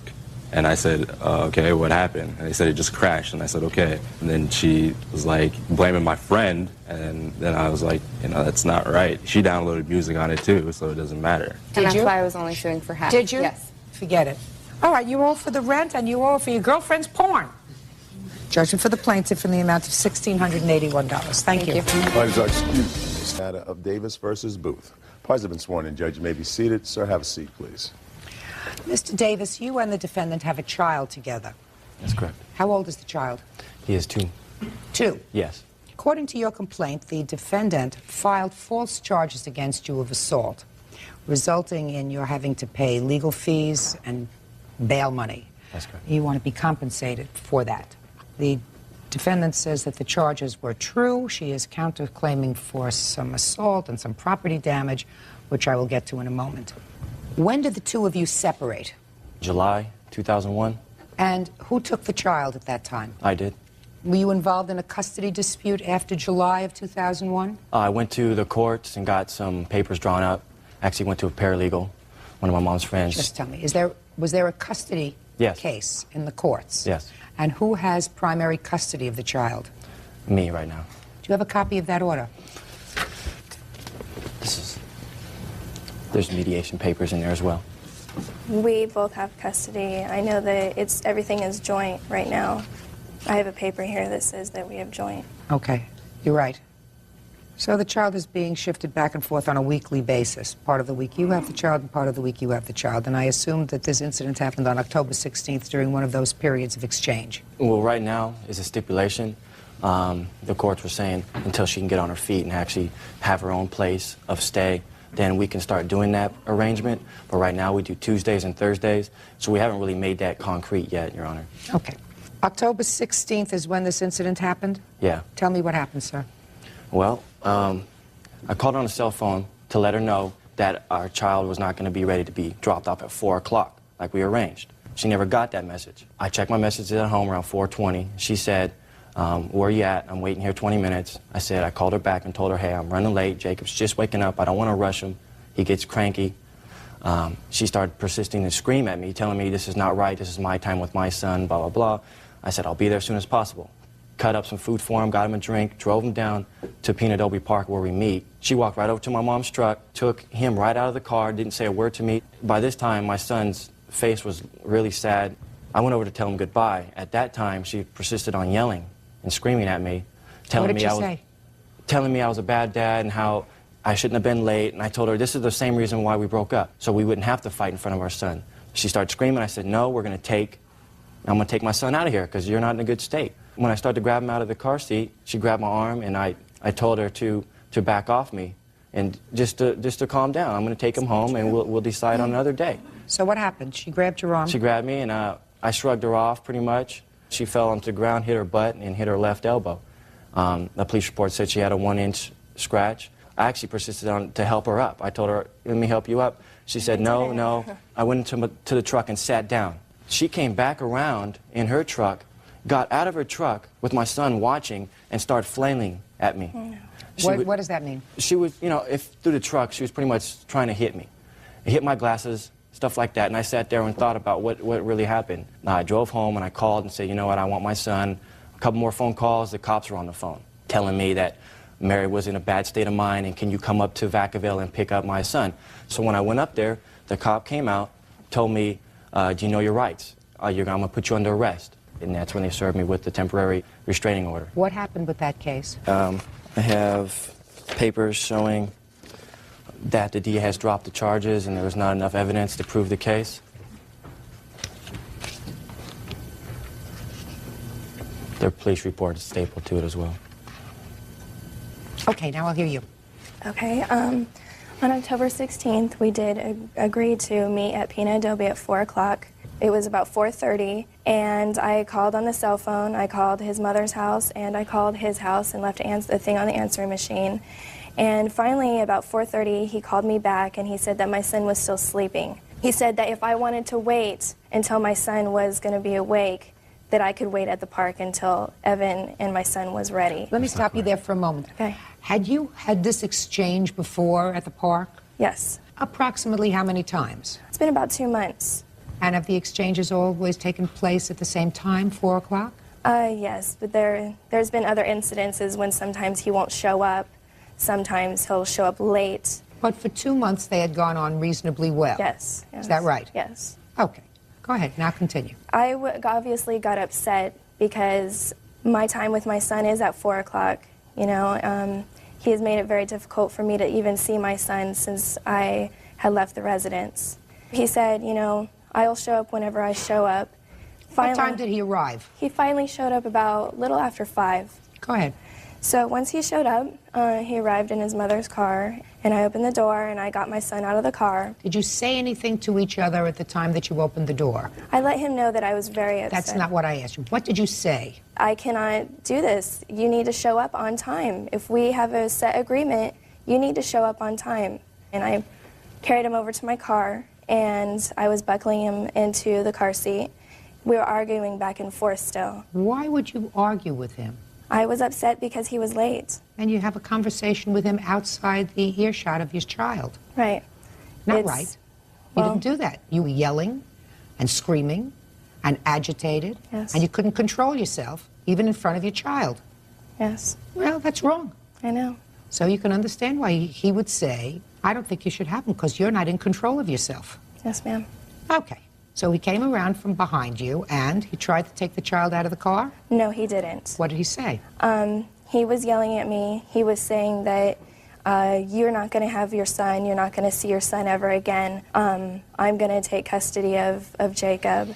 And during this time, I was buckling my son into the car, and he grabbed my arm right here and swung me around to where I landed way behind my truck, and I landed directly on my back to where it knocked the wind out of me. I was like, you're not going to take my son, you just threw me on the ground. He ran over to my side of the car and he tried to pull the keys out of the ignition. I was able to get the car started and I took off. And then you went home? Yes. I called the police as soon as I got home. Why? Because I was assaulted. Evan has abused me for the past 3 years that I was with him, and I'm not going to let him do this to me anymore. For him to throw me on the ground in front of my son, I can't. Real cases, real people. Judge Judy. Evan Davis says ex-girlfriend Mary Booth had him falsely arrested for assault after a custody exchange of their child. Mary says her allegations are true. You both behaved very badly that day. I understand. You both behaved very badly that day.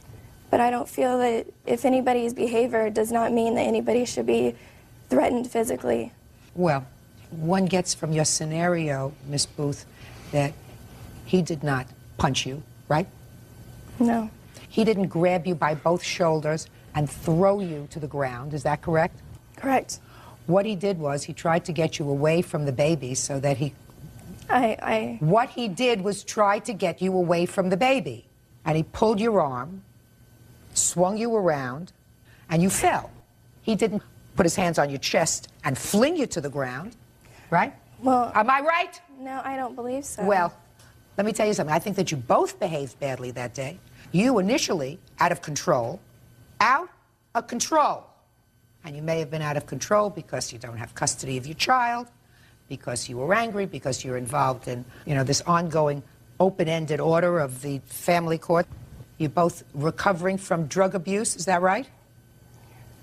Well, that's what it says in here. That's what it says in here. Yeah. It says that you were clean for a month at the time of the mediation. He was clean for 5 months. Tell me, did I read that? No. That's what it says in mediation papers, Your Honor. That's what it says in the mediation papers. What do you mean, no? That's what it says. I'm going to read it again. Maybe I misread it. Evan has not been clean. Just a second. Mother acknowledges past drug use by both parents and states she has been clean for about 1 month. Yes. I know That's just that, what I said. Well, I know You that acknowledge- he still uses drugs at that time. I said, first I'm talking to you. I said you. I said both of you are recovering from drug abuse. And you said no. Yes, I'm sorry, I misunderstood. You didn't understand? You didn't understand what I said? Yes doesn't mean no. Father says that he also was using drugs, but he had been clean for 4 to 5 months at the time of this mediation. Now, I don't know whether that's true or not. I assume somebody did a hair follicle test on both of you, did they? No. No. That's a big mistake. Should have. Huh? They should have. Yeah, they sure should have. Anyway, you're out of control, Miss Booth. How much was your bail? $1,500. I have receipts. And aside from the bail, how much did you pay a lawyer? I didn't pay a lawyer or anything. I paid a paralegal to do some of my work for me. I thought you said the paralegal was a friend of yours. Well, she still charges. You have a bill? No, I do not. Yeah, I mean, that's fine. Can I hand you guys? Well, that wasn't my case. I was basically for the bail and for the mental anguish and for the 7-day restraining order. Well, the 7-day restraining order was not as a result of any factual finding, only because she went in there and asked for one. What? Your Honor, he violated his restraining order. He called me 5 times within that time of the restraining order, saying that he wanted to come pick up his son and that I would never see his son again. And he basically made threats saying that he was... So what happened with that case? They filed something saying that he violated the restraining order. I have it right here. No, that you say he violated the restraining order. Shouldn't have been a restraining order to begin with. Restraining order was issued ex parte, which means you just asked for it, they gave it to you, but at the time it came to court, they dropped it because they weren't going to give you one for a year. You only had a restraining order for a week, is that right? Yeah, that's all I asked for. That's not all you asked for. You would have liked one permanently. Well, I wanted to get one permanently, but I felt like if I did, that it would interrupt with me seeing, with the exchange of my son, and I didn't want to do that. Because the child was going back to his father. Right. Okay. I didn't want to have it, Miss interrupt Booth, with that. I got it. Okay. You called the police with regard to this alleged violation of the order, which says no contact for 7 days. Is that right? Yes, ma'am. You called the police came over and they listened to the recording, the one recording that you had. Is that right? Yes. The one recording that you had. And the one recording that you had, according to the police, was as follows. Victim Booth's cellular phone voicemail was played for me. The voice on the call sounded like Subject Davis's voice, and the subject of the conversation was to confirm the exchange of the child on 10/23/01. No threats, just to confirm the exchange. Booth was adamant she wanted to file a report about this violation of the order. He had called me. Subject Davis arrived at the location and listened to the voice message. Davis denied making the call. He said it was his brother. This may have been true, according to the police, because as the voice ended, the message was, leave a message with Evan, which is you. Yes. So you wouldn't say, leave a message with me. You would say, leave a message on my mail. You would. Right, exactly. Okay. Listen, I am now going to turn to the counterclaim for a minute, and then I'm going to make a decision. Your counterclaim says, Ms. Booth, among other things, that in March, that was before you finally separated, that the plaintiff assaulted you. Yes. And he broke your glasses. Yes, ma'am. Okay. And then you went back to living with him for 5 months. Yes, I did. So forget it. Okay. Go ahead. Ma'am, I have, no family. I have no family. I have nowhere to go. Ms. Booth, I didn't want to leave my son. You made a baby together. If you're smart, you will put all of the anger and hostility and everything else behind you and decide that you are going to make these exchanges comfortable, that a 2-year-old doesn't always act on your schedule, and if he's sleeping, he's sleeping. Why should you wake him up? That's what a reasonable person does. Not act like a baby and get all bent out of shape because you're missing a half hour or an hour worth of time with the child, especially when it's been going reasonably. Better put behind, both of you, put behind any animus, any hard feeling that you have and everything else, and just decide that you are now bound to each other for the next 20 years and learn to live with it. Otherwise, you're going to have these skirmishes all the time. So we've just done away with this alleged March assault because then you all got together again and lived happily ever after for 5 months. Then you say in July he ultimately threw you out. And when he threw you out, he broke some precious moments figures and an antique piece of furniture. So you want to tell me what happened in July? On July 7th, Evan and I had gotten into a very big fight. He had threatened to kill me, and the next day I decided that I was going to go stay at a friend's house for a couple of days. I came back 2 days later to get some belongings, and my whole wardrobe was in the car, locked, and the doors, the locks were changed. So I broke into the house, and I got some of my belongings, and I noticed that almost all of my furniture was gone, and I went into the garage. All of my furniture was laying out all over the garage. This piece of furniture, which was given to me by my great-grandparents. On top is the before picture, and the rest are the after.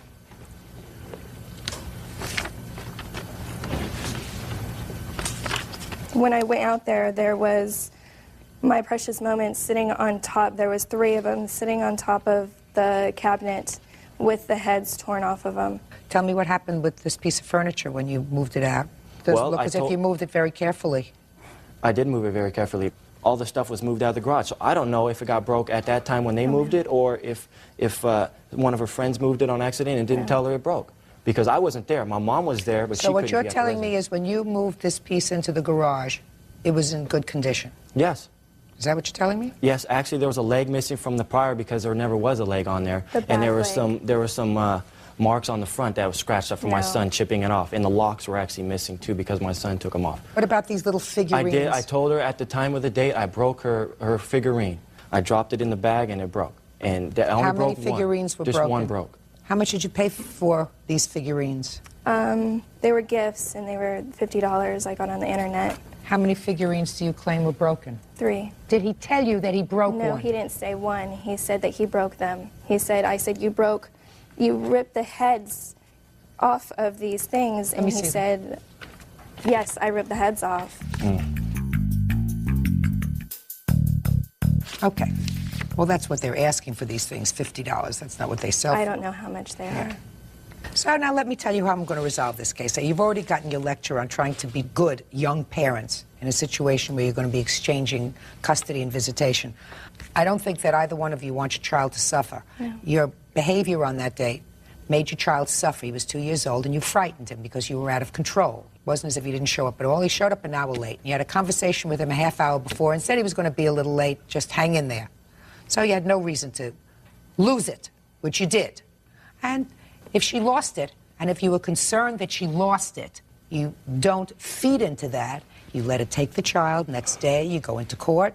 Say, listen, I want to set up a supervised visitation until she gets herself set. You don't fight in front of the child. Did I say that loud enough? Yes, ma'am. You understand that? So, it cost you $1,500 for your bail. Is that right? That's correct. She's going to pay $750 because I think that she was at least half responsible for what went on that day. Okay. And I don't know how much these figurines are worth, but certainly he acknowledges that he broke one, if not 3 of them. So I'm giving you a credit of $100 on your counterclaim. Judgment for the plaintiff in the amount of $650. That's all. Parzak versus Sanchez. Parties have been sworn in, Judge. You may be seated. Ma'am, have a seat, please. Ms. Frazier, the defendant is your former boyfriend? Ex, Your Honor. And is your claim that he threw you out of a home that you shared together and did not return much of your property? In addition to that, you claim an assault and injuries from an assault. Yes, Your Honor. And I've looked over your claim with regard to the assault, which I would like to address first. So let's go back. When did you move in together? It was around about September that we started to share an efficiency. And it was just the 2 of you there? Yes. When was the assault? This particular assault happened on the 5th of September, and it started over money. Well, tell me about that. Well, it was a big fight. He got big and burly, as he usually does, pushed him up against the wall. I defended myself, scratched him on the face. I ended up with a bruise on the arm, a bruise on the leg, which she can be a witness to. I showed her the very next day. You didn't receive any medical treatment for this bruise on your arm and leg? No. I didn't have any medical insurance to go seek. Let's be honest with each other. I'm being honest, Your Honor. Okay. So if you have a black and blue mark on your arm and you have a black and blue mark on your leg, you usually don't go to a doctor for that. Right? Mm-hmm. And then I read through your complaint, and it said that some 2 weeks later, more than 2 weeks later, was the date he threw you out of the apartment. And then there was another fight leading up to that. Did you go back to the home after September 5th? Yes, I did, Your Honor. You showed your daughter the bruise, and then you went home, and you cohabited together. Is that right? Yes, Your Honor, that's correct. On the 5th, 6th, 7th, 8th, 9th, 10th, etc., all until the 20th. Mm-hmm. And I assume by that time the scratch on his face had faded and your bruise had faded. Is that right? I still have a reminiscence of the one on my leg, Your Honor. Did you talk about the assault when you moved back into the house? No. He didn't say he was sorry. You didn't say you were sorry. No discussion about it at all? Nope. So then let's go past the assault. And let's go to September the 20th. What happened on September the 20th? I came home from work. He came home high, drunk, and started a fight. He asked me to come into the bathroom to get high with him. I refused. I refused 3 times. He got loud. He started pushing me around. The drugs he had at the time he threw into a drawer. There was somebody who was sharing the place, sleeping on the floor at the time. When he got into the fight with me, the person told him to leave me alone. It wasn't worth going to jail for. He told him to leave me alone, let me leave, etc., etc. I started to pack things up to get out of there, because if I didn't leave, I probably would have been dead. Okay. So you left. Now, what property do you claim you left there? I left a picture collection. I left drawers of clothes. I left suits hanging up. Everything that I owned was pictures in that and clothes so far. I'm sorry? So far, I have pictures and clothes. I had a TV, VCR. I had a camera. I had foot spa. I had goods that my parents had given to me. What arrangements did you try to make after the 20th to get your property back? Melanie went back the day after. The to get my 21st? stuff. Yeah, she went back to get my stuff. Okay. Step up, please. You're her daughter. Yes. Tell me what happened when you went back September 21st. I knocked the door. I had the key with me. No one answered, so I used the key to open the door. When I opened the door, he was standing there, and I told him that I came back to get as much things as I could fit into the car. I took some items, and What did you take? I took a computer, some bathroom items. It was a small car, so I couldn't fit pretty much anything else in there. And he told me that I could come back the following day because he would not be there and collect the rest of the items. I went back the following day and the locks were changed and no one was there. So you went back on the 22nd and the locks had been changed? Yes. And then what happened? And when I met up with my mother again, I explained to her that the locks were changed. I couldn't get in. I couldn't get anything. We tried to figure out a way when we could go there again and get the rest of the items. At that time, Your Honor, I actually called the apartment complex and told them that I would be there the next day with a van to get my items. I could not get in because the locks had been changed. So, now I'll hear from you. Where would you like me to start, Your Honor? I'd like you to start with her property. I'm going to make fast work of the assault. You had a fight, and then you went home. And then you cohabited together for some 3 weeks thereafter. So I am not entertaining your claim for the assault. Let's get to the property. I asked her to leave, Your Honor. You didn't ask. I don't want you to listen to me, Miss Frazier. See how quiet he was when you were speaking? It's just a show, Your Honor. Go ahead. I was head of household at the time. It was $750 a month, and when rent wasn't paid on time, there was late charges added to that. I was the only one working, and it was rough. All right, so you were fighting about money. A lot of people fight about money. What I want to know is, sir, there came a time on the 20th of September that she left. I asked her to leave, yes. Okay, you asked her to leave, and she left. She took most of all her property that was of value that she owned at the time. You're lying, Eric. You are lying. Miss Frazier, if you speak again, I am going to dismiss your claim. Do you understand? You have an opportunity to speak, then he has an opportunity to speak. If I want to clarify anything, I will come back to you. Go ahead. There was another roommate moving in, and he had a lot of personal belongings of property. It's my responsibility as bringing another boarder in to protect his stuff because it's only natural. So we decided, the landlord decided that it was okay to change the locks. This was none of our doing. This was all three You of us. changed the locks, fine. So you Okay. changed the locks immediately. Okay. We did, because now she was not living there anymore. Okay. Okay. Look at me. Try looking at me. I want you to look at Okay, me. I'm sorry. She called me 2 weeks after she had left the premises, asking for her belongings. It was on a Sunday. I told her, coming Thursday, come and get your belongings. Thursday came. I spoke to the landlord prior to this, and I had an $811 bill on the rent. I knew I couldn't maintain this place anymore. He gave me 15 minutes to leave the premises Why did you pick that Thursday for her to come and get the stuff if she called you on a Sunday? because that was when I got paid, and that was my chance to make the movement. I mean, I No, couldn't... no. You're mixing apples and oranges, Mr. Sanchez. She calls you on a Sunday wanting to come and pick up her stuff. You tell her to come Thursday. Why didn't you say, if you want to come and get your stuff, come today, come tomorrow? Well, why didn't she suggest that? Why can't I come tomorrow? Why can't I come Tuesday? No, I'm just asking you why you told her to come Thursday. It just seemed like an okay thing to say. I wasn't thinking about it. Real cases, real people. Judge Judy. Olivia Frazier says ex-boyfriend Eric Sanchez assaulted her and threw her out of their apartment. Olivia says Eric is a drug addict. All right. So by Thursday, you had trouble with the landlord, right? Correct. 3 days after she left, I boxed all her stuff, everything, and put it on... TV, VCR? Everything was in the corner. All of it was in the corner. Her stuff? All of her stuff, boxes. Oh, okay. Because when she came back, I didn't want her running through the park to the room, getting her belongings. It's reasonable. I didn't have enough time to get all my belongings. I left stuff behind. Her stuff was On left what there. day, sir, were you evicted? Around the 30th of September, around that time. The end of September? The end of September. All right. So this is the problem that I have, Mr. Sanchez, with your scenario. You asked her to leave on the 20th of September. Her daughter comes back on the 21st of September, takes some of the property. You have the locks changed the next day. That's the 22nd of September. There were 8 days between the 22nd of September and September 30th when you were evicted from the property. She calls you on a Sunday, which is probably 4 days later, and says, I want to come and get my property. Not 2 weeks, 4 days. Instead of you saying, come right away, you say, come Thursday, which is September 30th, which is a date that you say you just picked out of the air because you knew there was going to be a confrontation with the landlord because you didn't have his money for rent. 4 days, not 2 weeks, because your defense is she should have come and gotten her stuff sooner. Your turn. When you're asked to leave, you're not asked, first of all, you didn't pay rent when you lived there. Second of all, you're not going to have free storage. When I ask you kindly to leave, I want you to take your belongings and go with them. Take all of it. Don't leave it behind. Mr. Sanchez, according to you, on September 30th, when the landlord gave you 15 minutes to move out, you had to leave a lot of your stuff because you couldn't even take your stuff. Did that irritate you?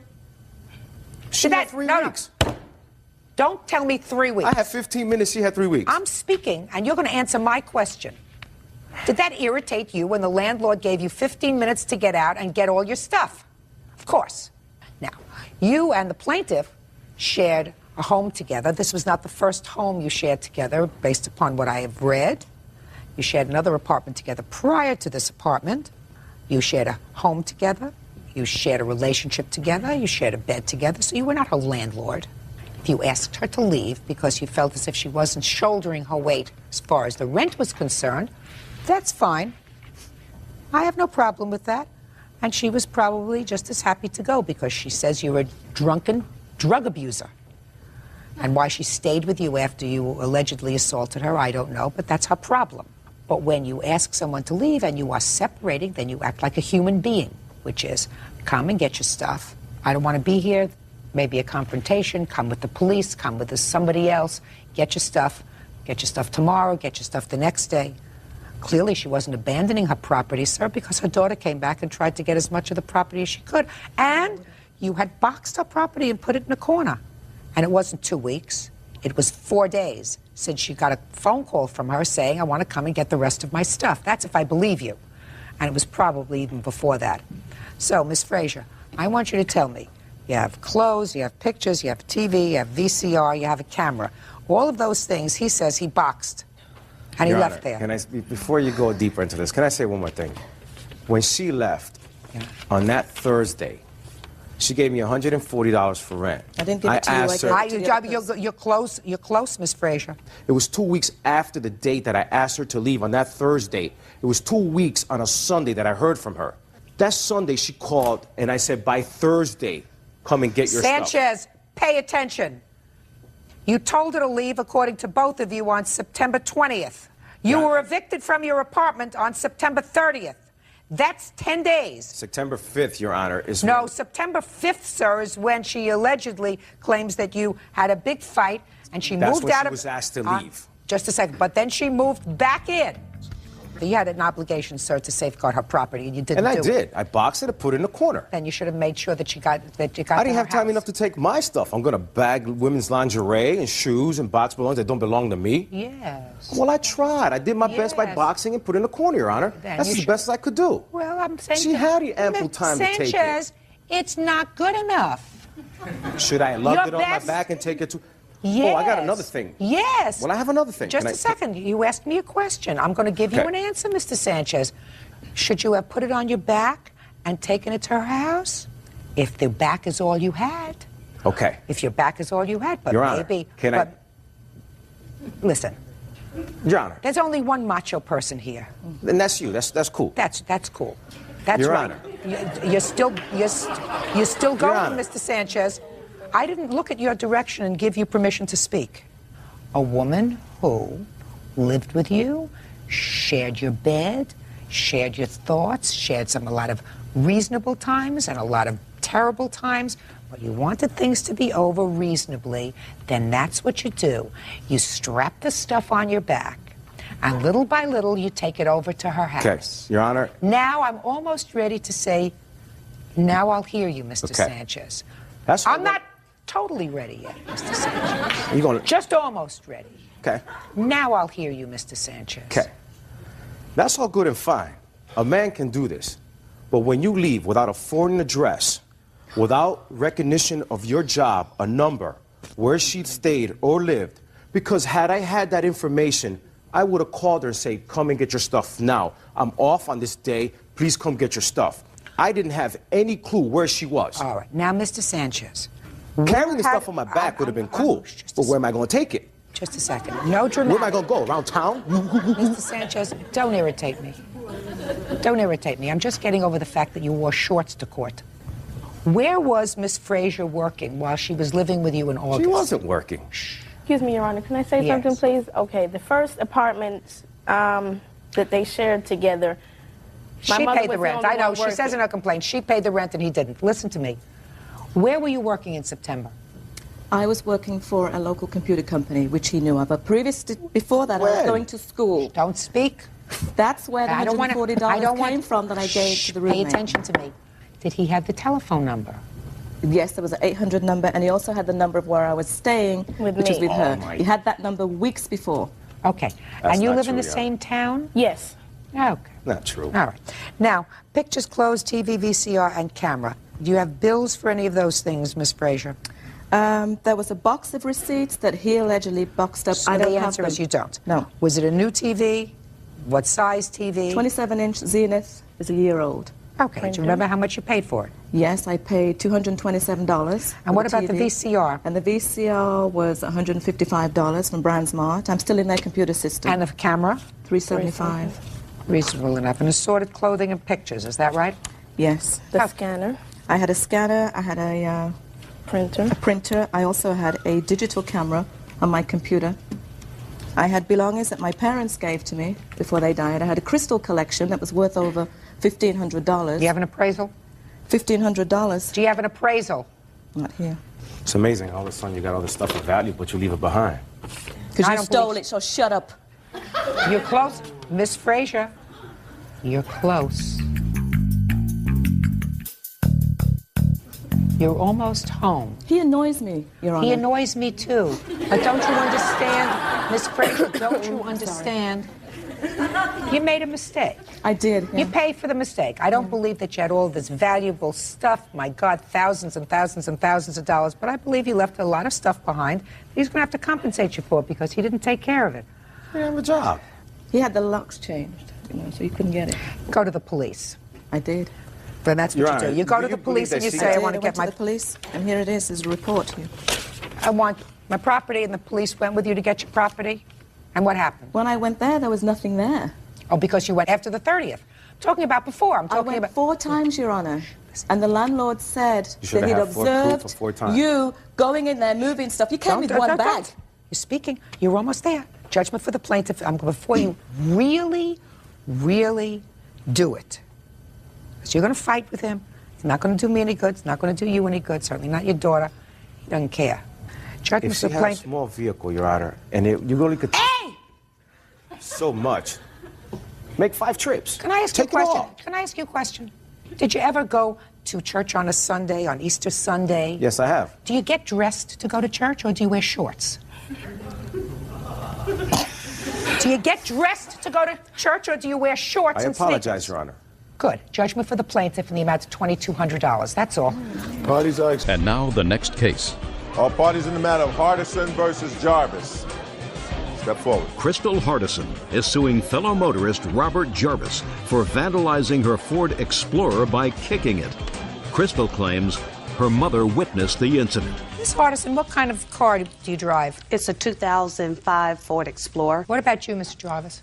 95 Mitsubishi Galant. What was the date of this incident? June 2nd. And you were going into a drugstore to get a prescription filled? Exactly. And what were you going to do there, Mr. Jarvis? I was pulling in to get her my fiance a drink and a candy bar. Was she with you? Yes. And you were both going to the same store, so you pulled in first? Yes. And it is your claim that Mr. Jarvis intentionally not only spit on your car, but also dented it? Yes. Mr. Jarvis says he might have spit on it, not intentionally, but he certainly didn't dent it. And your mother was with you? Exactly. And my 11-month-old son. Well, he's not here to testify, but your mother certainly is. When you went into the store, Miss Hardison, your mother remained in the car? Exactly.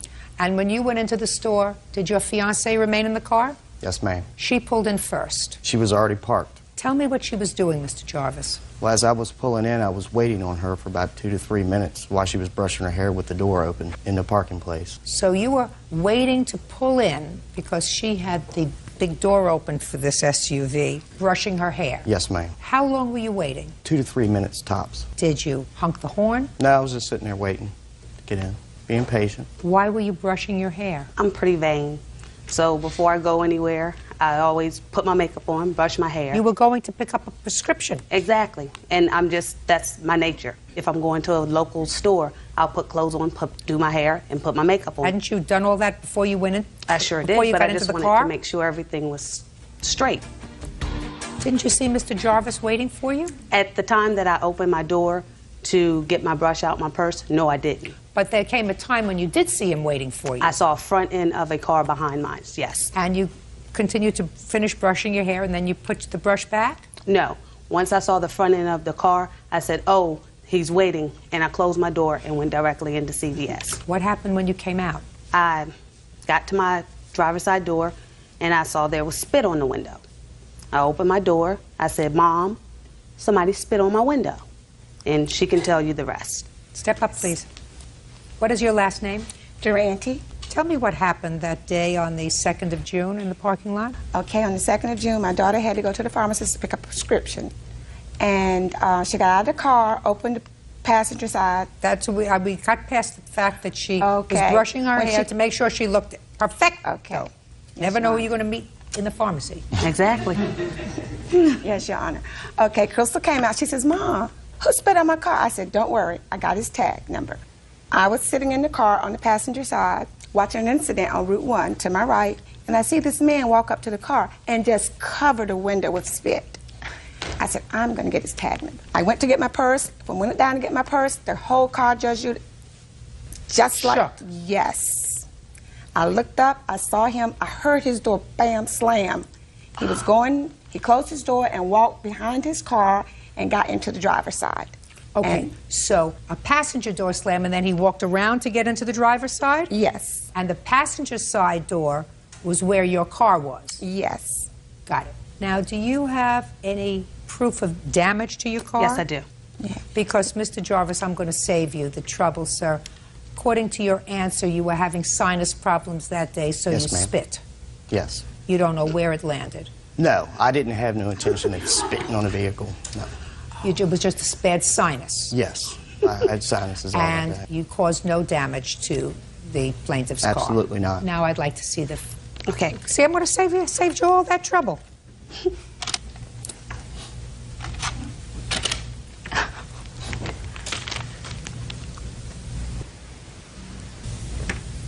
Your car's green. My car's green. But your boot isn't damaged. And besides, my car door don't go that high. It may not have been your car, sir. And I was never on that side of the vehicle. I was driving. Mr. Jarvis, what you're asking me to do is to say to this lady that she's lying. Now, common sense, which is really what we're about here, suggests to me that you were annoyed at this young lady. No, actually, I wasn't. Well... I was being patient. Well, listen. Then you are the only one I know who, under those circumstances, wouldn't be annoyed. I would be infuriated. But to be cussed and belligerent... Just a minute. I would be infuriated if I was sitting there patiently and somebody was not just putting a baby in a car, because that you wait for, you know, adjusting a car seat or whatever, but somebody standing there with an open door, primping and brushing their hair while I'm waiting to get into a parking space would rile that out of me. I can't even tell you what it would do to my husband. Can I speak? Sure. Can I have her come up? If you want to. I'd just like to say that night when the police contacted us, the only thing that they said was that he spit on the window. When he called back to the police department, the police officer said that this was ridiculous and dropped it. 30 days later, we received it stating that there was damage. Why that night? Was there no record at the police department? I have no idea. Maybe they couldn't see it. And she drove all the way home and the spit stayed on the window? Listen to me. I mean, that doesn't make any sense. Does she listen to me? Free money. That's I'm what they're speaking. trying to get. Does she look psychotic to you? No, listen to me. Not the daughter who was primping, who has to comb her hair before she goes to pick up a prescription. I'm talking about her mother. I'm going to tell you, I'm a nurse. People are psychotic all the time and they don't Listen to me. Well, listen. I've been around twice as long as you have. This lady is not psychotic. This lady did not take down your tags and report this matter to the police because she was having a psychotic episode. That's my judgment. Now, let me see how much it costs to fix your car. Okay. I have two estimates. You have a 10-year-old car. $578 for Windex is a little ridiculous. Oh, it has nothing to do with Windex? There's no dent caused by him. That is definite. That's just trying to get free money, is what it is. I never got out that car, so nobody was ever on that side of the car at any point. I was in that passenger side of that car. Nobody suggested that you did any damage to the car, madam. Cheaper of the estimate is $369.80. Is that right? Yes. Judgment for the plaintiff in the amount of $369.80. That's all. Parties are excused. You may step out. You may be seated. Folks, have a seat. What is all that stuff? This is stuff that I brought that I don't have actual receipts for, just to show you that. What is it? It's the Unity candle, some table decorations that we made, the candle stands. Bert, could you do me a favor? Could we get rid of that? I don't need all that stuff here. Where do you want me to put it? I put it on the floor. Okay. Thank you. Ma'am, take this stuff, put it on the floor, please. Thank you. Perfect. Miss Wells, this is what the case is about. Mr. Sharp is your soon-to-be ex-son-in-law. He and your daughter had a very short and unpleasant marriage, and it is your claim that he had agreed to pay for half the wedding. The loan lasted longer than the wedding. Correct. Now they're going to get a divorce, and you want half the cost of the wedding, which was, you say his half was $7,000? Correct. Mr. Sharp said, listen, I never agreed to pay for a big wedding. So, Mr. Sharp, this I assume is your soon-to-be ex-wife? Yes, ma'am. How long were the two of you dating before you decided to get married? 4 months, Your Honor. What? 4 months. And whose brilliant idea was it to get married? Mine, Your Honor. Could you speak up a little bit? I'm old. I have... Mine. Mine. Did you give her a ring? Yes. How much did you pay for it? I want to say about 200 and maybe 34 bucks, 40 bucks. What kind of work do you do? I work for Sun Cruise Casino and a gambling boat. And how much do you earn a week? I make 8, but I bring home like 7. 700. A week? Every 2 weeks. Okay. When your daughter came home and showed you the engagement ring and told you that Mr. Sharp had asked her to marry him, what did you think? I didn't approve of it. I didn't like it because they didn't know each other that long, but... Well, that's a good judgment on your part. When you saw the engagement ring that he bought your daughter, what did you think of it? I didn't have any thoughts. I mean, I Did thought... you think that he wanted to get her the best possible engagement ring he could? That he possibly could, Listen to me. Did you think that he wanted to get her the best possible engagement ring he could afford? Yes, I did. And he spent $230 on the engagement ring, which was the best he could afford, right? That's what you thought. I didn't know how much it cost him. But it wasn't. We're not talking about the Hope Diamond here. No. Now, who wanted the big wedding? Richard did. Did you? Yes. Why? At the time, I was in love with her. Then, after we got married, Listen to me, Richard. You didn't take any snoozy pills this morning, did you? No, ma'am. I want you to listen to the question. Your mother-in-law says you were the one who wanted the big wedding. Is that true? Yes. Who was supposed to pay for it? She was. Your Honor... Shh. Why was she supposed to pay for a big wedding if you wanted it? Do you want to take a nap? No. Who is this? My stepfather. Step up here with him. Tell me your name. Frank, Your Honor. Frank what? Enoch. Mr. Enoch, do you understand my question? Yes, Your Honor. Okay. Miss Wells wants your stepson to reimburse her for half the wedding. Ordinarily, I would say, listen, that's ridiculous. Usually, it is the bride's family's responsibility to pay for the wedding. Your Honor... I'm speaking. My father and mother paid for my first wedding. They paid for my second wedding. And then my father said, the next one's on you. However, you see, I'm having trouble communicating with your stepson, sir, because I'm not quite getting the fact that he's wrapped too tight. He's nervous, that's all. He doesn't look nervous. Mr. Enoch, he looks tired. Are you nervous? Not really. I can try harder. I don't think you'll be able to make me nervous. Do you understand what I'm saying to you, Mr. Enoch? I understand what you're saying. So Miss Wells says he's the one who wanted the big wedding. I don't know why. It's usually the bride that wants the big wedding. You didn't want a big wedding? No, ma'am. Step up here with your mother. Why did he want a big wedding? He had a whole bunch of friends? When he was working at the car lot, he was inviting people he didn't even know that would come and make a payment to our wedding. I want you to tell me what happened when you started to discuss the cost of it. We sat down, and me and my mother explained to him, we don't have this kind of money. We don't even know these people. If it was, if it was some people he knew, then fine, but he didn't know these people. So what did he say? He said, well, I think they should come anyway, and I'll pay for half the wedding since it's mostly my people that I want to come. Is that what you said? No, ma'am. How many people were at the wedding, Mr. Sharp? There's about 120, 140. How many people were at the wedding? 73. Of the 73 guests, how many were his family and friends and how many yours? 60 of them was his. You mean you had 13? Yeah, because we not from Florida. 60 were his family and friends? Yes. And 13 were your family. Is that right? Correct. Is that correct? No, ma'am. How many were your family and friends? My family was 5, and there was maybe like 3 or 4 friends of mine. Your Honor, I have the wedding pictures. I also have the kind of people that you're dealing with. This is public record. I don't need to see the kind of people that I'm dealing with. I just have to try to figure out whose responsibility is to pay for this fiasco. Fiasco is correct. These pictures? Now, let me take a look at the wedding pictures. Miss Wells, is this your only child? This is my only daughter, yes. This is your only daughter? Yes. You should go around the desk praying 3 times, get down, kiss the floor, and say, thank God she got out when she did. You're correct. I agree. Because you don't have any children with him, do you? No, ma'am.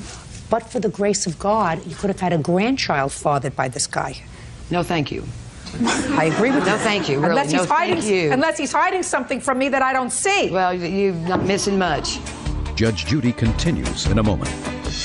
What was the nature of the felony that you were convicted of? Sales and possession. How many times? Twice. That doesn't mean that you sold only twice. It means you got caught twice. I got caught twice. And later today, It appeared that Mr. Martinez did not realize that he collided with Miss Farmer's vehicle. You know why that was? Real cases, real people. Judge Judy. Cheryl Wells says her estranged son-in-law, Richard Sharp, owes for half the cost of his wedding. Richard claims he never agreed to pay. Okay. Who was in this picture? Can you see it from there? Yes. Who was in this picture? That's me, Jack, Bill, Terry. Who are they? Friends of mine. Friends of yours? And the one guy, Jack, Just I a used second. to work You for said him. 3 or 4, so that these are the only people at the wedding that were your friends? There might be a little bit more, but other than that. Who are these people? That's my stepbrother, and that's her stepfather. Okay, so you got a stepbrother here. Yes. Was he in this picture too? No, ma'am. These people come with their significant others, or they come stag? They came with others. With others? They came with the. So with you their got to do wives. this times 2, right? Yes, ma'am.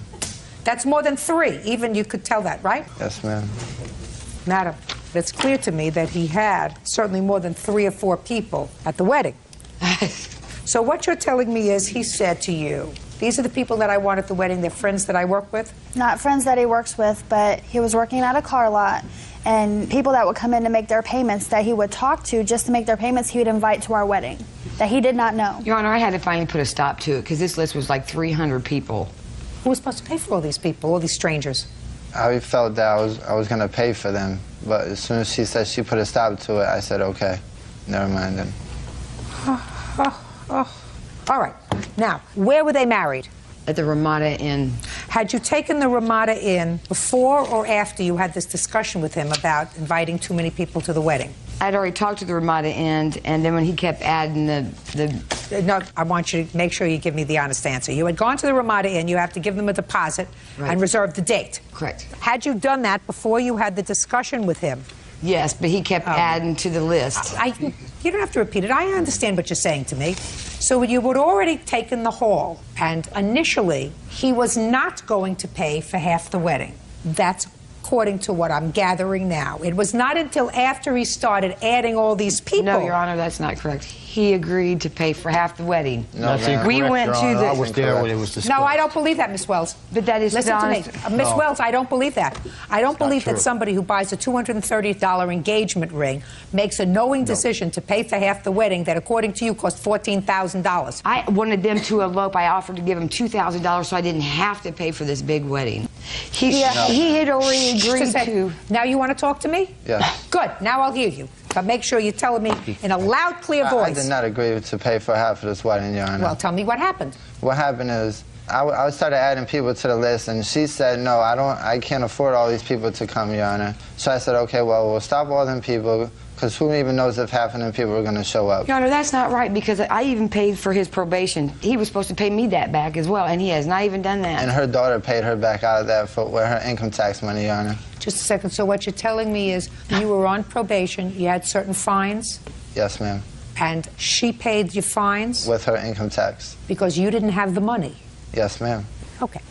So how could you reasonably expect him to pay $7,000 for a wedding when he couldn't even pay his own probation fine? We paid his probation off so he could get off by the beginning of February for our wedding. You working? Yes. Pay your mother back for this wedding. No way. Pay your mother back for this wedding. I've paid her half of the wedding already. I don't believe that he agreed to pay you for half the wedding. He didn't, Your Honor. I don't believe that. Your Honor, he did agree to pay for that wedding. Do you have that in writing someplace? I don't have papers for that. You should. You're dealing with Well, someone who is a no. convicted felon. It would seem to me if someone agreed to Your pay. Honor, he goes to church every Sunday. I'm speaking. I have to come up in my mind, if he agreed to pay you, which I doubt, but let's say he said, I'll pay for half the wedding, whether there was any legitimate and reasonable expectation that this person who spent $200 for an engagement ring and couldn't pay his probation fines was going to be able to pay for a $14,000 wedding. What was the nature of the felony that you were convicted of? Sales and possession. Sale and possession of what? Cocaine. How many times? Twice. 2 different arrests? Yes. That means you got caught twice. Yes. That doesn't mean that you sold only twice. It means you got caught twice. I got caught twice. Well, then you are smart. Yes, ma'am. Pretty smart. Well, not pretty smart for selling drugs. But you were pretty smart. You did it a few times and you didn't get caught, right? I should have done it at all. I asked you a question. Just answer. Yes. Just a second. Yes. Don't tell him what to say, Mr. Enoch. I think he understands me pretty well, sir. I think he's keeping his cool because I don't think that with this kind of act, this young woman would have said yes to this proposal. Your Honor, can I say something? Please. Go ahead.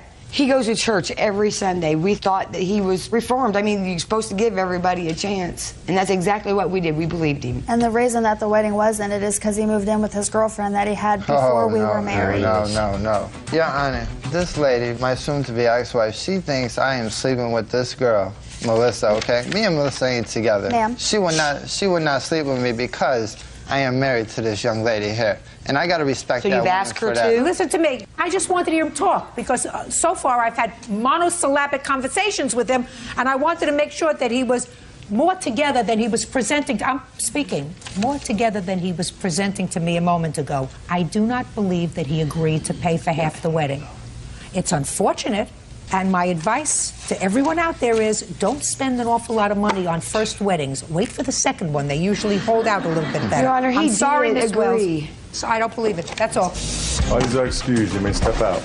I don't believe I just He's a straight-up liar, and he knows he is. He's a con artist. I think it's just all a bunch of, excuse my language, I think it's a bunch of bull, to be honest with you. He is a liar and a cheater. I don't feel I owe not a dime to this. I don't want to be around him. I'm just going to walk away and wash my hands with this whole situation.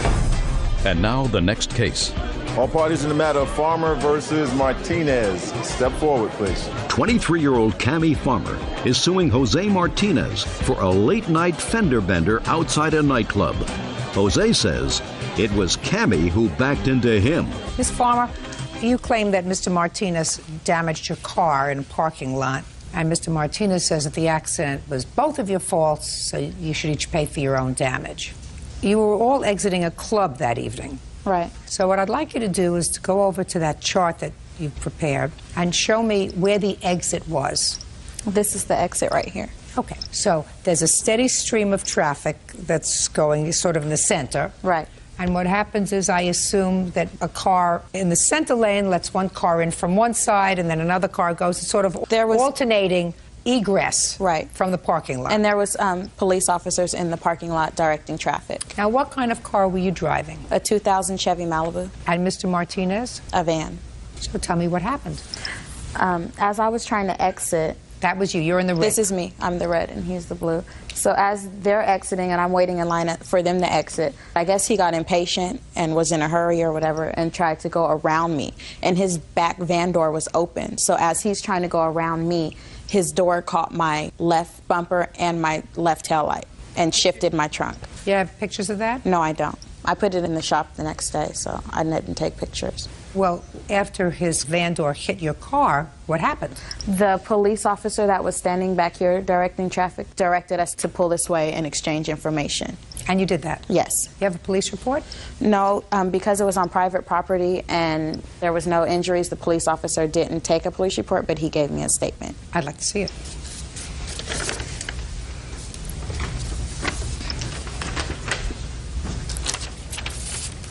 This is Police Officer M. There were 20 vehicles in the parking lot attempting to leave. Okay. So what I want you to do, sir, is to give me your version of what happened. Because I will tell you now, Mr. Martinez, the police officer observed what happened. Okay. So before you even think about trying to fabricate a story, I suggest you think hard about what happened. Okay, I'll tell you what happened. Well, that night, me and my friends threw a party at a club in Union City. I don't care. And, listen to me. I don't care. Get to the parking lot. Okay, the parking lot. Okay, And like look I say. at me when you're talking. Okay, we was partying. You know, everybody had a little liquor in them. Not me. No, just a second. Okay, well. You had a little liquor I had a in little you. liquor in me. So I'm like, we was exiting the parking lot. And could I show you on the ground? All right, this is the parking lot. I guess this is how you get out. I'm right here, she right here. I'm going up. When I was coming up, she was coming back. So we both hit each other. The reason I didn't really file no Collin claim because I figured it was both our fault. No! That's why I did that. Well, where was I going? Now, just a second. Get back there. Okay.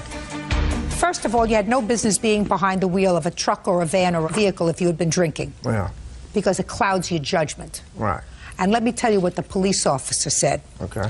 The police officer said he observed a black van with its passenger side sliding door open as it was attempting to drive around Miss Farmer's vehicle.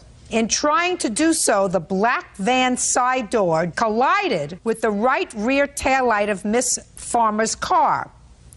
Mr. Martinez continued driving along the side of Miss Farmer's vehicle, causing more damage. It appeared that Mr. Martinez did not realize that he collided with Miss Farmer's vehicle. You know why that was? I realized. All right. So let me see an estimate, please. I got 2 estimates. The shop that I went to gave me a discount. Okay, but you had it fixed. Right. Well, how much did you pay to have it fixed? $827.60. Here's the receipt. Good, great. But I'm surprised that as the police officer didn't cite you for driving while under the influence of alcohol. I also have rental car receipts because I had to get back and forth to work, and I also had a daughter that needed to get back and forth to school. Who do you live with? I live by myself. I'll see them. The receipts are in my mother's name because she rented it, but I gave her the money, cash.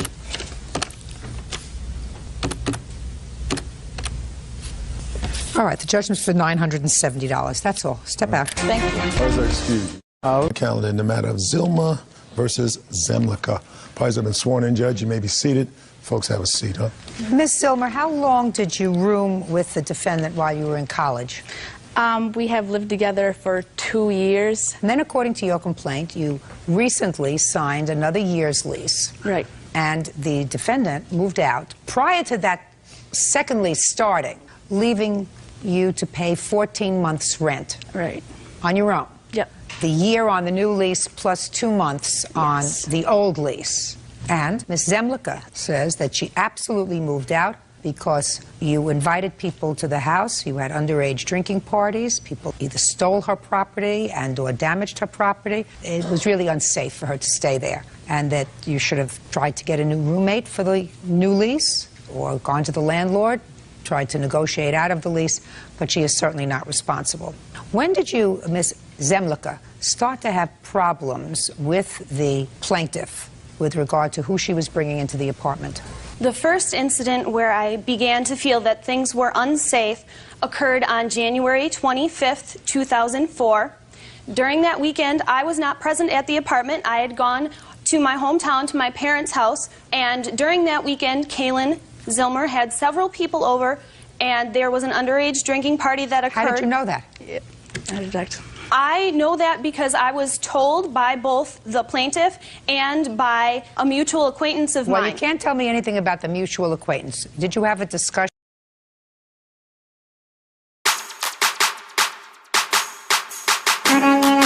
Put a little bit of shit, put a little bit of shit, put a little bit of shit.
I would come back at the end of the day, and Kaylin's guest would say to me, well, what the hell were you doing? Why were you slamming doors this morning? I wasn't slamming doors. Okay, next. Move on. Next. She had an underage drinking party on May 1st, 2004. During this underage drinking party, chairs belonging to me were broken. A fight occurred that I was told about by both Kaylin and Mindy. Okay, so you weren't happy. When did you move out? On or around June 14th, 2004. When had you signed a new lease? In the middle of March. So in March you signed the new lease, and when was the term of that lease? The term of that lease was set to begin on August 15th, 2004. And you moved out in June? Correct. Why didn't you get a new roommate? Ms. Zemlica had left a note for me the last day she moved out saying she'd be back in August. Can I see it, please?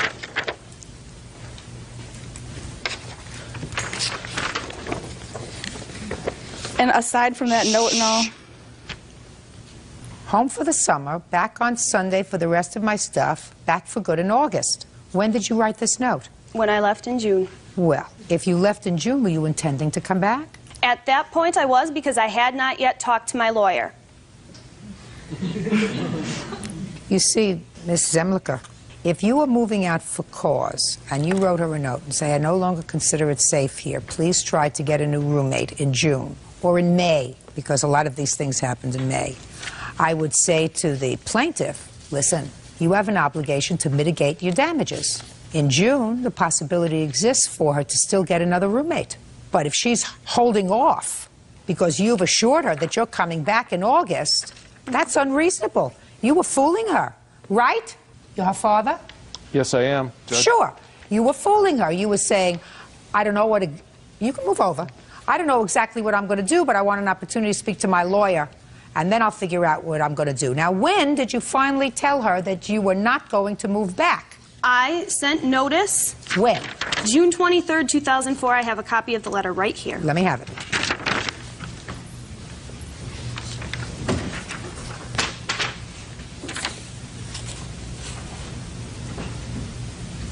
Where's the notification that you sent to the plaintiff?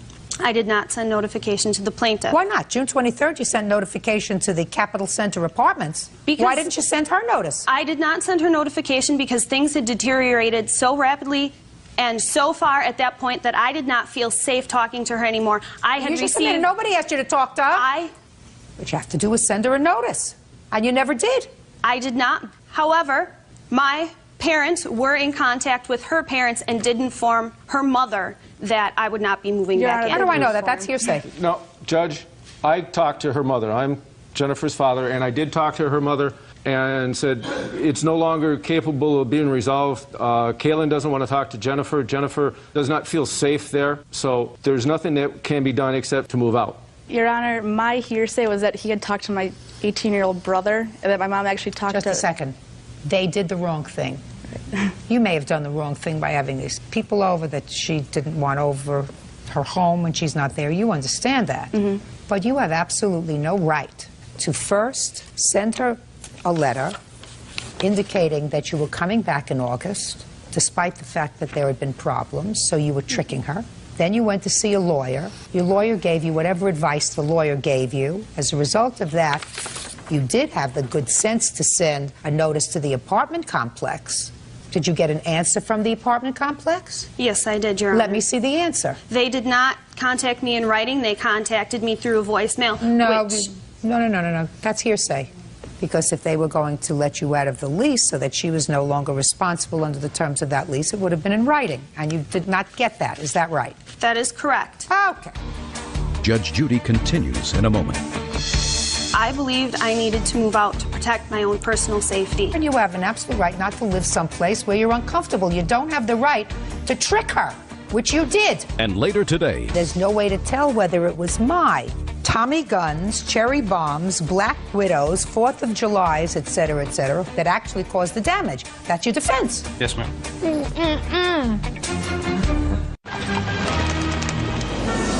real cases, real people. Judge Judy. Kaylin Zillmer says ex-roommate Jennifer Zemlica owes for breaking their apartment lease. Jennifer says it wasn't a safe place to live. Your Honor, I was also sent a letter by Kaylin Zillmer claiming that she was responsible for the lease and for the rent because she was still living there. And I received in July. That would be my half of the rent. Of course she's still responsible because she's still living there. That doesn't mean you're not responsible. You wouldn't be responsible if you did the right thing. You did the wrong thing. I believed I needed to move out to protect my own personal safety. I don't disagree with you. Not your own personal safety. It had become uncomfortable for you to live there. Put your hand down. It had become uncomfortable for you to live there, and you have an absolute right not to live someplace where you're uncomfortable. You don't have the right to trick her which you did. You tricked her into thinking that you were coming back at a time when this is, I assume, a college town where people look for apartments up until the end of the school year. You led her to believe that you were, in fact, coming back in August. She did not seek another roommate. You notified the apartment complex of your intention not to come back, but you never notified her. You could have just as soon sent her a copy of the letter. Then you would have put her on notice. Then I would have said, now listen, you have the obligation to mitigate your damages starting in June. You may not be able to find a roommate right away. Maybe she's only liable for 6 months' rent or 3 months' rent until you find a roommate. And Your Honor, but you didn't do the right thing. You can't just walk out. Now, who's living in the apartment? I am, Your Honor. Who else? Just me.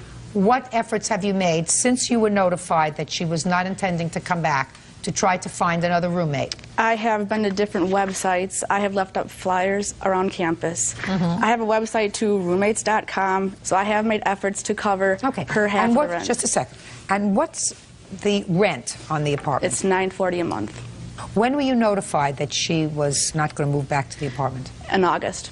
Are you telling me that you didn't know until August that she wasn't coming back? Is that what you're telling me? That's right. Okay. Where do you live? I live, well, Kelly Zilmer. I live down the road from Kaylin. Who do you live with? I live with 4 other girls. When did you sign your lease on that place? Well, we signed the lease in December for the upcoming year starting in August. So our lease started August 15th and runs till August 14th next year. And if you could find another roommate at your house, you could move in with your sister. Is that right? Well, there's not many people looking for roommates anymore since college started. Well, people come in January, do they not?